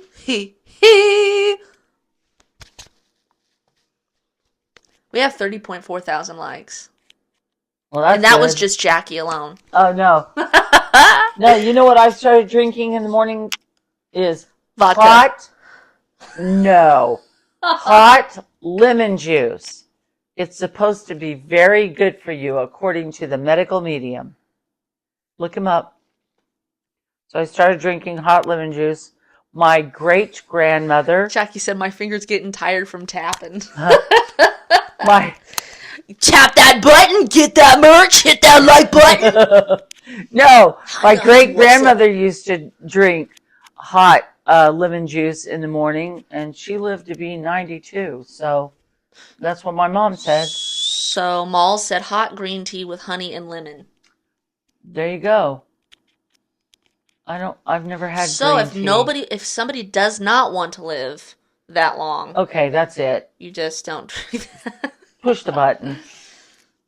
It's a joke. I'm a comedian. Okay. Last night, I was watching comedians winning the Mark Twain Prize, and I turned to you and I said, Mom, do you think I could win the Mark Twain Prize? And what'd you say? I have no memory.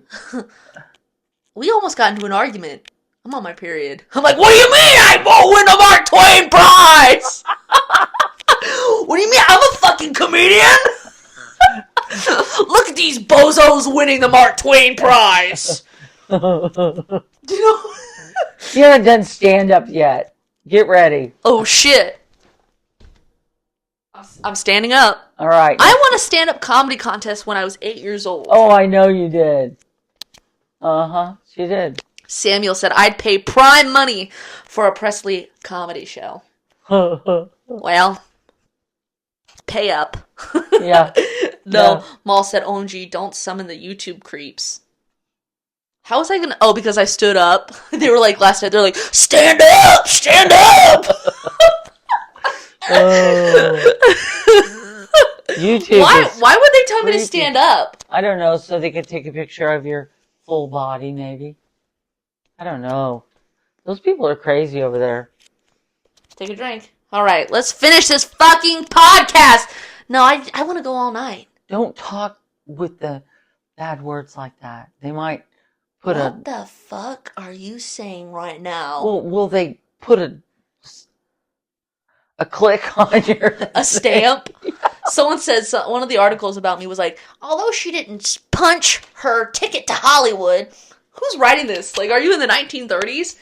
She didn't punch her ticket to the Willy Wonka chocolate factory. That's funny. She didn't punch her ticket. That's I actually funny. really loved those articles about me. That was very nice. I'm Yeah. just joking around because I'm a comedian on my way to winning the Mark Twain Prize. Oh, that's cool. What? That skeleton's moving. What? It's moving. No, it's not. Look at it. Oh, just It's moving. push the button. He's gonna fall down. Stop. It's going. Fell down? Yeah, kind of fell. Okay, ready? Okay.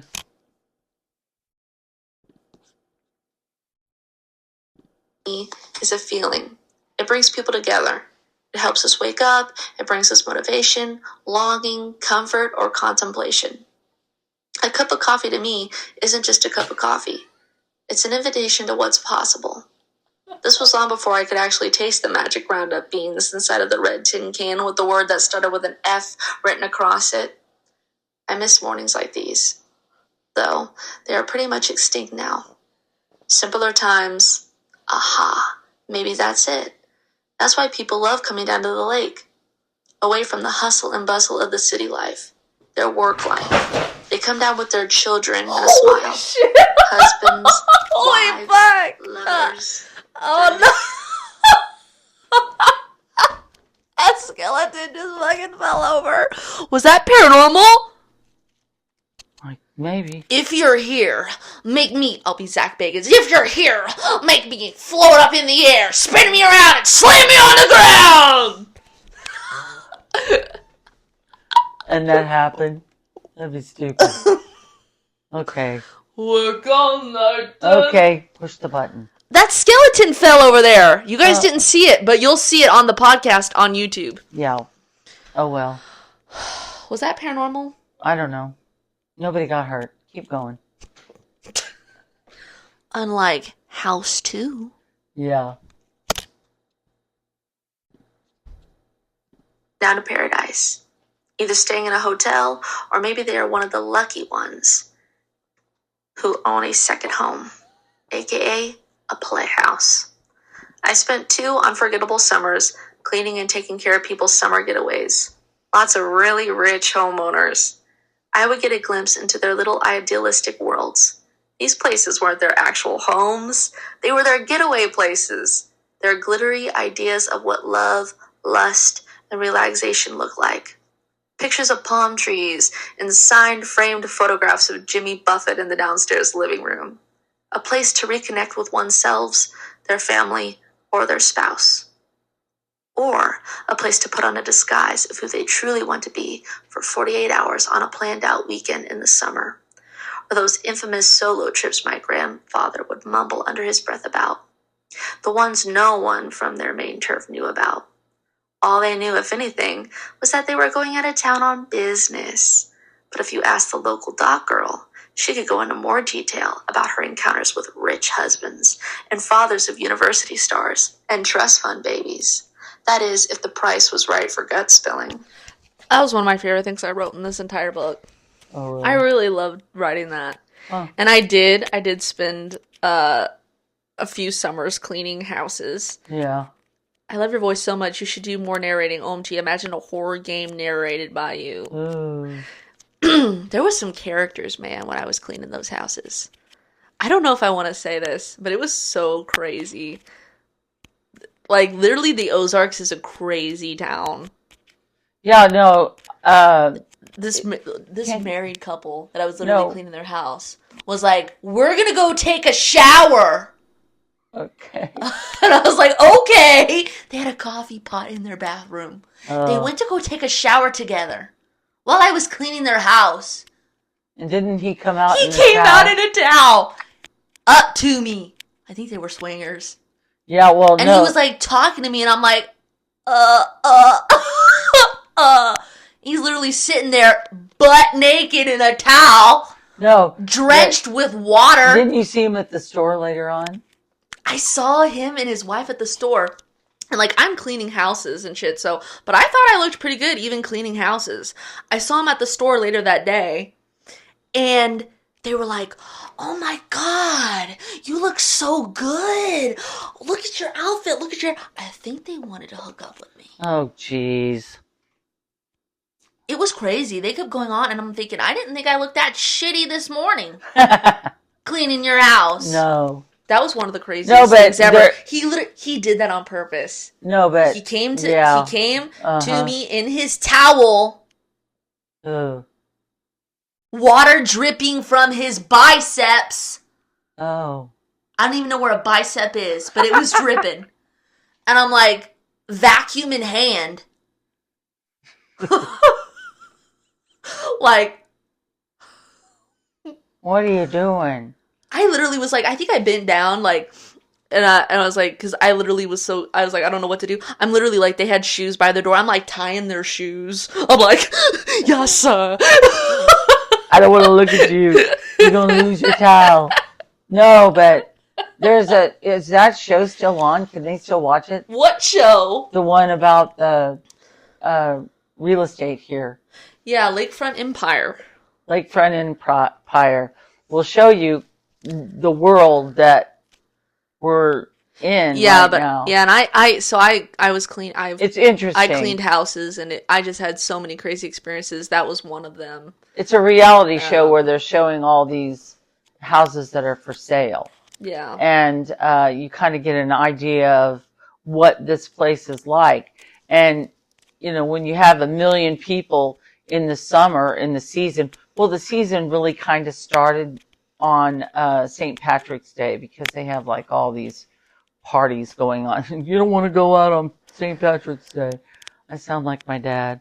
And don't go to the drive-in. I'm turning like into an old person. Okay, we better just get this over with. Okay, how long is this been 8 going? minutes left. Okay, let's go. Go. How long have you been on? I think almost over 2 hours. Okay, let's go. Sorry. Maybe you will have But to all in edit all, it. I'm not editing it. Okay. This is gold. Okay. All right? Oh my God. And they go, "How dare you expose us as swingers?" Come on. They listen to the podcast because they're obsessed with me. You didn't. Come on. Push the button. They were literally playing like meditation music very loud, taking a shower for like an hour. Okay, push An the hour. button. An hour shower. An hour shower. I was like, okay. Everybody should have that job once in their life. Cleaning for people. Yeah. Okay, go. Lauren said you didn't even say names. I'm gonna get sued for exposing the swinger community. Huh. All right. Well, no, on that show. Ozark, Oh yeah, they talk about wanting to get an estate thing or like a hotel thing for nudists. yeah, somebody's looking for a place for a nudist camp. So yeah, there's a lot of weird stuff. Mama that Cash goes has on been around to a here. nude beach I have been. and was fully clothed like a fucking bitch. Well, How rude is that to go onto a nude beach fully clothed? yeah, I was like almost the only person that had clothes on. But I was like, they were lining up to get food and stuff. I was like, where are they putting their money? Put your money where your mouth is. I think it was St. Martin, the island of St. Martin. It's half Dutch and half French. And I think it was the French side had the nudist beach. Nude beach.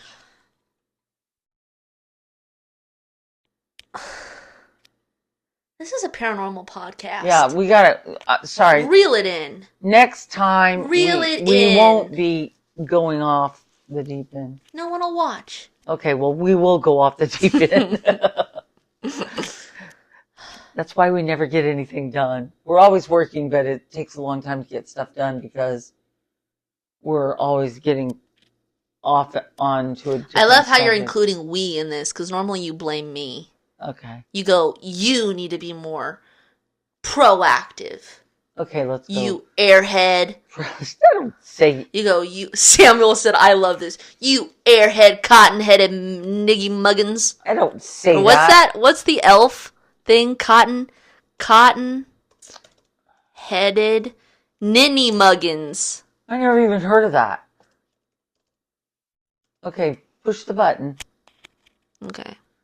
We got our vocabulary word for the day. Niggy mug. No, it's Miggy. Miggy muggins. No, ninny. Push the button. Grandma got run over by a reindeer. Buddy is named after Buddy the Elf. Walking home on our house Christmas Eve. Can you believe they told me I couldn't sing? Some say you'll believe in Santa. As for me and Grandpa, we believe. Well, we believe! I noticed that all the males. We're so proud of Grandpa! No, all the male singers on there were like, whoa, whoa, whoa, whoa. You know, it was like, wait, what? They sing like Christina Aguilera now. Not that she can't sing, but that. Gee. Yeah, it's just kind of odd that the male singers. Maul said, control yourself, Mama Cash. Maul? Excuse me? She was joking around. I know. It's all a joke. I know. This is a serious paranormal podcast. I know it is. But Okay. you know what? Reel No, it in. maybe I hadn't really gotten into the. I hadn't heard. What? I haven't gotten into like the male singers. Oh no! There's Are we sirens. back in California? There's some sirens. It just stopped. It was like one siren. Oh no! It's right over here. Hopefully it wasn't like a scream. Nope. There's sirens. Oh boy. Okay. Well, anyway. Since our days of being all into the One Direction and Fly Sauce, and they didn't sing like that. You love Ed Sheeran. I know, but he doesn't sing like that. That one guy that we were listening to today was really good. What was his name? I can't remember. I don't know. Guess. I don't know what Make his something name. up. No. Guess. Was his name Barry? I don't know. I was like, What? he's really good. What was his? He was the guy that quit American Idol after his audition, and then they said, His "Oh name yeah, was Barry. was it Barry?" Yeah. Okay, I thought he was really good. I was like, "Wow, he's good." She goes, "He has 500 and some million No, views it's on-" Benson Boone. Oh, Benson Benson Boone. Boone. He was good. Thought he was really good. But Everyone's like, Benson? do you know who that AKA is? Barry. Everyone knows who that is. Oh, He sorry. grabbed his crotch on the Grammys Yeah, that's and not flipped. The flipping was okay, but I don't think people. I guess Michael Jackson grabbed his crotch too. I don't know. Okay, go. We got like 7 more minutes. Okay, go. Okay. Here we go. Maul said, I just found out last week he's only 22. That makes me ill. I That know. makes me fucking ill. When people are starting to be like 22. Well, you know, he hasn't been in. Benson Boone is 22? Well, no, the thing is that I feel sorry for these people that are so young and don't know how this industry works, you know? And I saw Joey King or something did a TikTok or something the other day, or said something like, "It's starting to piss me off that people are now younger than me." I'm like, I feel this. Okay, ready? Maybe that's why people love the lake so much, because mornings like the one I described are almost non-existent in this day and age. They take the kids down to the lake, put their phones in a drawer, lock them away, and push them into the pool, forcing everyone to smell the coffee and look out at the shimmering, greasy, grimy, green, slimy water. God knows they paid a pretty penny to do so. It was another cloudy day, hot as hell, with absolutely no breeze. We all took turns complaining about having no AC. The house didn't come with air conditioning, if you can believe that. It did have propane heat, but we didn't need to worry about that for now, unless we wanted to feel what the climate of the depths of hell felt like. My parents were insistent on getting an air conditioner, ASAP. So today had to be the day. It was starting to sink in, all the decisions that had been made, but isn't that what life is all about? Throwing things at the wall, seeing if they'll stick? Life, according to my mom, is all about taking chances, shooting your shot, and dancing when everyone is watching and no one else is on the dance floor. But this may have been the wrong decision, even though my parents would never want to admit they were wrong, ever. They had rented out 2/3 of our previous house, the lake house, and the lower level was empty and still furnished, tempting to go back to say the least. My dad had set up the table and chairs that used to be out on the deck overlooking the lake at our beloved lake house. Now they were out on the carport, so my parents could sit outside and drink their coffee and watch me ride my Barbie car around or play. I could do whatever I wanted now without the restrictions of our old house. This is what freedom felt like, at least to my little self anyway. On this long Midwestern hot summer day, my mom and I decided to explore the property. I was getting bored with unpacking and watching my parents try to sort things out, so off we went, taking Scruffy out with us too. If you thought it felt like freedom to me, imagine how it felt to Scruffy. She was in doggy heaven. We all walked down the rocky driveway. With each step we took, the gravel crunched against our shoes. We walked around the circle drive, seeing all the dead plants in the planter, the dead plants in the flower garden. Scruffy sniffed at them, almost as if she were playing doctor, trying to see if they were okay and if there was anything she could do to help. I said, "Mommy, if we water these plants, can we bring them back to life?" I had been around plants my whole life. My parents were always trying to be big on gardening, to get new ones, my mom said. I remember my little self feeling so sad for those plants. We got to the end of the driveway and checked out our mailbox, which we never ended up using. My parents thought since it was up by the road, someone could stop and steal our mail. We've used a P.O. box ever since. We looked down at our legs and saw all these little black dots crawling all over us. I didn't have a clue as to what they were. I couldn't even feel them on my legs. I just saw them. My mom started hitting our legs, trying to get them off. They were seed ticks, which can give you Lyme disease. Little creepy crawly things just waiting to burrow and bite down into your skin and snack on your flesh. I started freaking out and crying because I didn't know what was going on. I don't think I'd ever seen my mom run so fast. I'm the kid who was scared of butterflies, and I still am utterly terrified, so this was my worst nightmare. We ran as fast as we could up to the cozy cottage, with Scruffy racing along with us. My mom grabbed the hose and started hosing both of our legs down. I didn't even know what a seed tick was, or what a tick was for that matter. Just like the little me didn't have a clue what a bat was. Back in the lake house, when I was about 2.5 years old, I was watching TV upstairs, and I yelled for my mom to come up there because I thought I saw a big spider. She came up the stairs, unsuspecting that it was anything but a spider, and when she turned into the room, she saw a big black bat in the corner, flapping its wings frantically at the top of the cathedral ceiling. My mom was stunned, and she ran to grab me and started out the door, forgetting to shut the door behind her. I had my baby bottle in my hand, and of course, to no surprise, like some cartoon morning show, it went flying out of my little hands. My dad was at work, and my mom was about to show the lower level of the lake house to a possible renter, who so happened to be a policeman. When he arrived with his girlfriend, he saw my mom in our car at the top of what seemed like never-ending steps. We had gotten into the car, scared to go back inside. We all went back into the house, and the policeman went to get the big spider. He told us Michael to get in the says, laundry room and take "How do you remember all this?" Well, of course my mom is old, and wise and was there.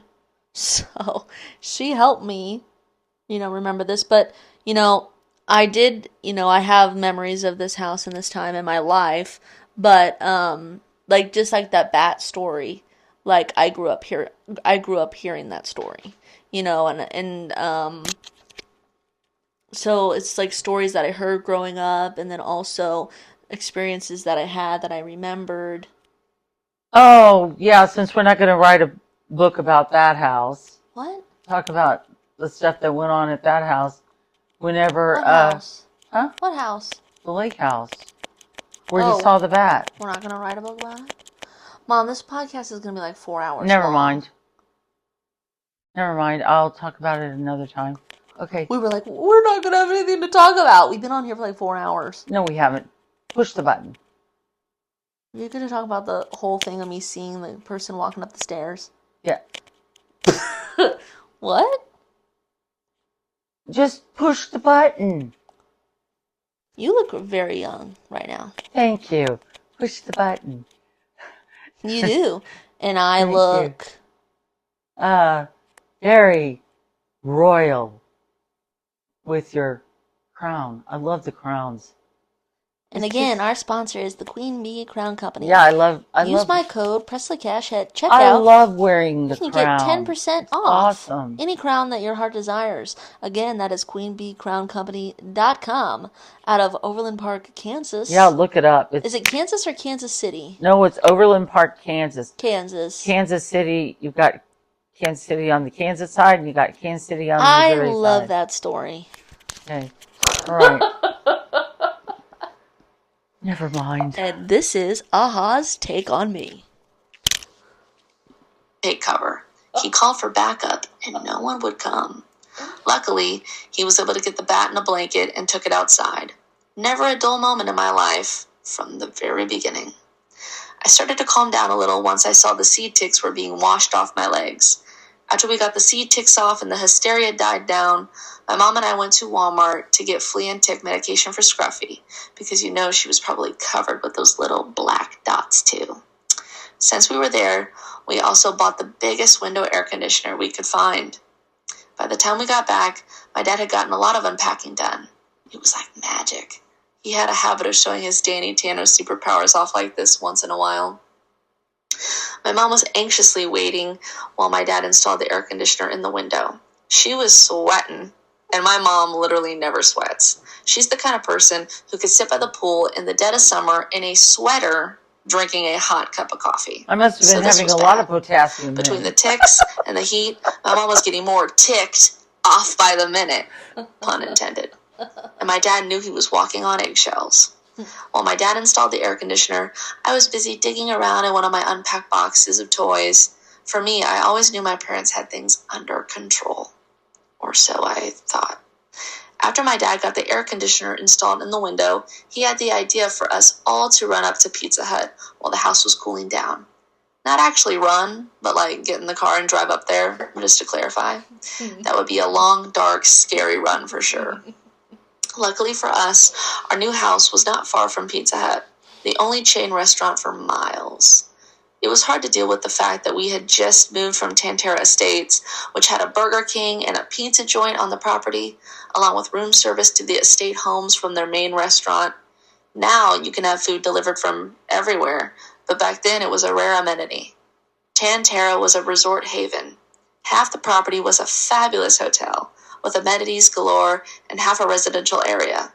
There were tons of pools, eateries, shops, a spa, golf course, mini golf, at the time an indoor ice skating rink, and a playground. Half of the playground had slides, swings, and other park playthings straight out of a child's dream. And the other part of the park was gated off because it was a little cemetery called the Chenoweth Family Cemetery. The original owner of Tantera wanted a piece of the place to be where his family would be put to eternal rest.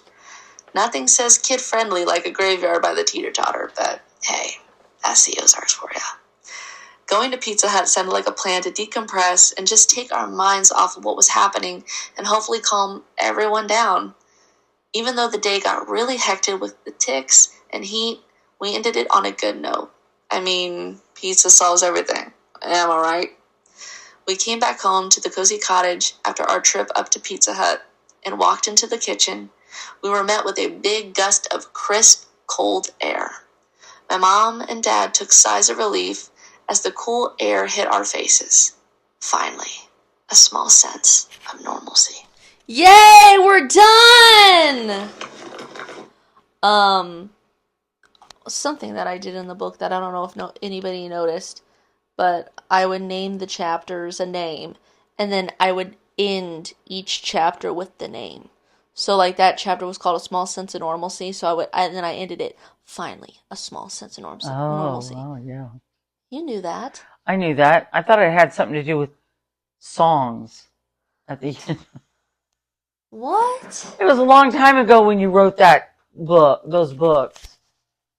What, like 2 or 3 years ago? It's potassium. I can't. Oh, no. Insider info. Yeah, that's right. Well, I'll be a lot better we next gotta go week. prepare for the radio show we're gonna start Oh on Station Head. Make her stop. I think I want to start a Wednesday radio show. No. What? We could start a radio show. Is this elder abuse? At what point does this become elder abuse? I don't know. Does it?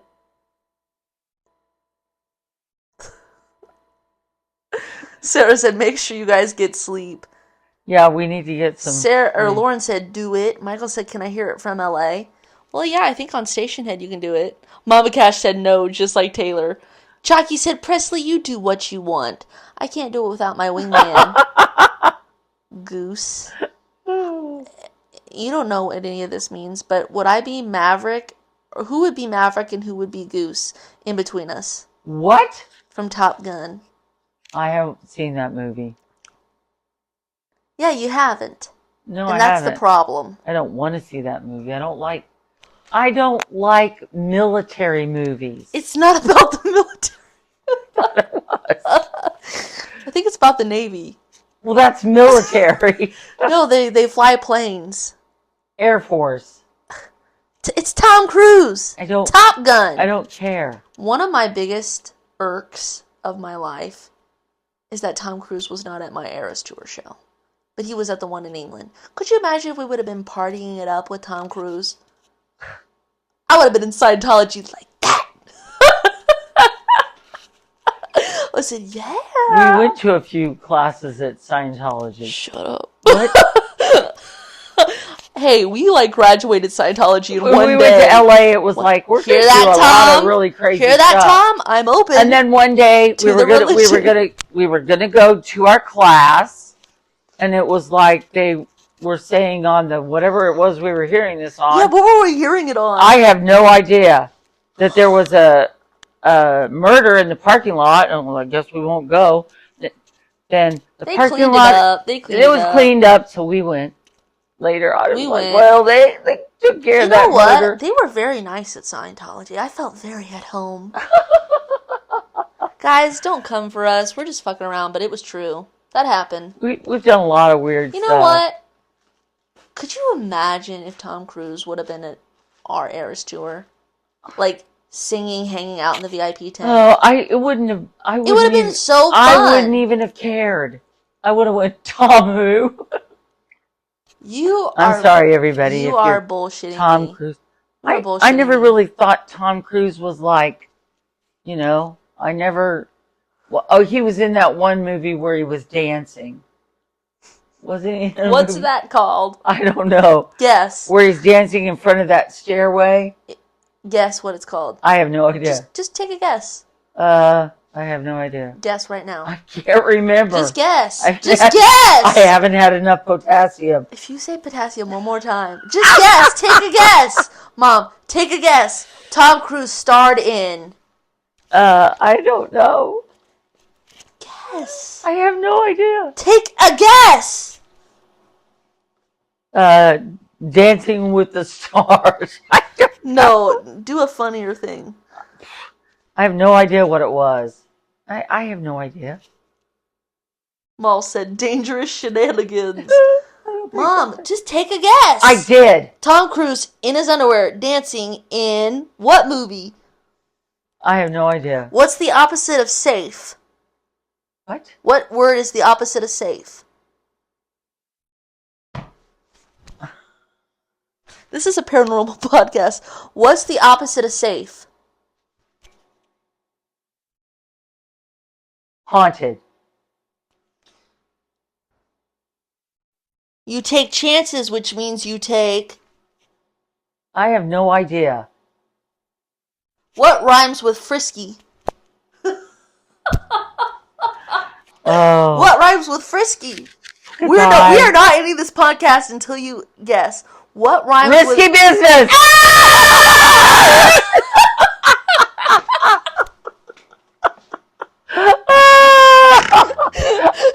I'll be much better when I get that potassium. Samuel said, I love this paranormal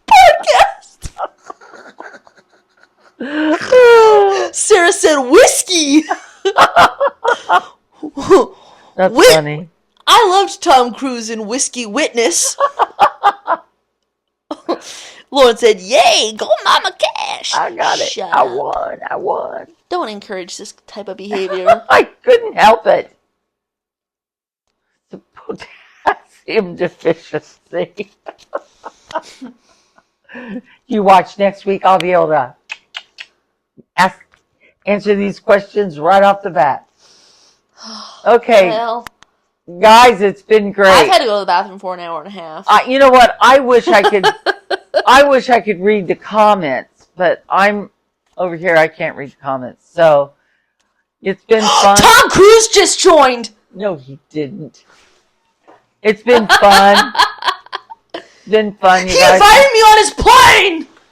Have a great week. Oh my goodness. Samuel said, every time I eat a banana from now on, I'll just hear Mama Cash saying, potassium. And just know that I have an irrational fear of bananas. Yeah. Along with other things I have irrational fears Yeah. of. But What it's else do because, I have it's irrational because your fears of? dad's allergic to them, supposedly. It's because your dad's crazy. Oh, there you go. It came down to me. I'm crazy too. Said like that guy on that video. On the video you just did. Didn't he say his family was crazy or something like that at the end? 1692. Yeah. Yeah, so guess we'll just... Can't help it. I said, I guess we'll just... Bye-bye. Bye-bye, babies. What? We're getting off of here. I think that potassium has made you a little... I've taken it like one day. I've never heard you say goodbye babies in my life. Bye-bye, babies. What the fucking hell? No! She's choking. That's funny. Bye-bye babies. That was scary. That was not... possession. Oh, be quiet. Okay, guys. Sarah said this is great. I'm gonna pee my pants. Okay, love you guys. Wait, we gotta say, see you on the other side. Wait, See- 1, 2, 3. See See you you! on the Stop. You gotta point with me. I'm gonna literally pee my pants. Okay. 1, 2, 3. See you on the other side. Mic drop. Bye-bye.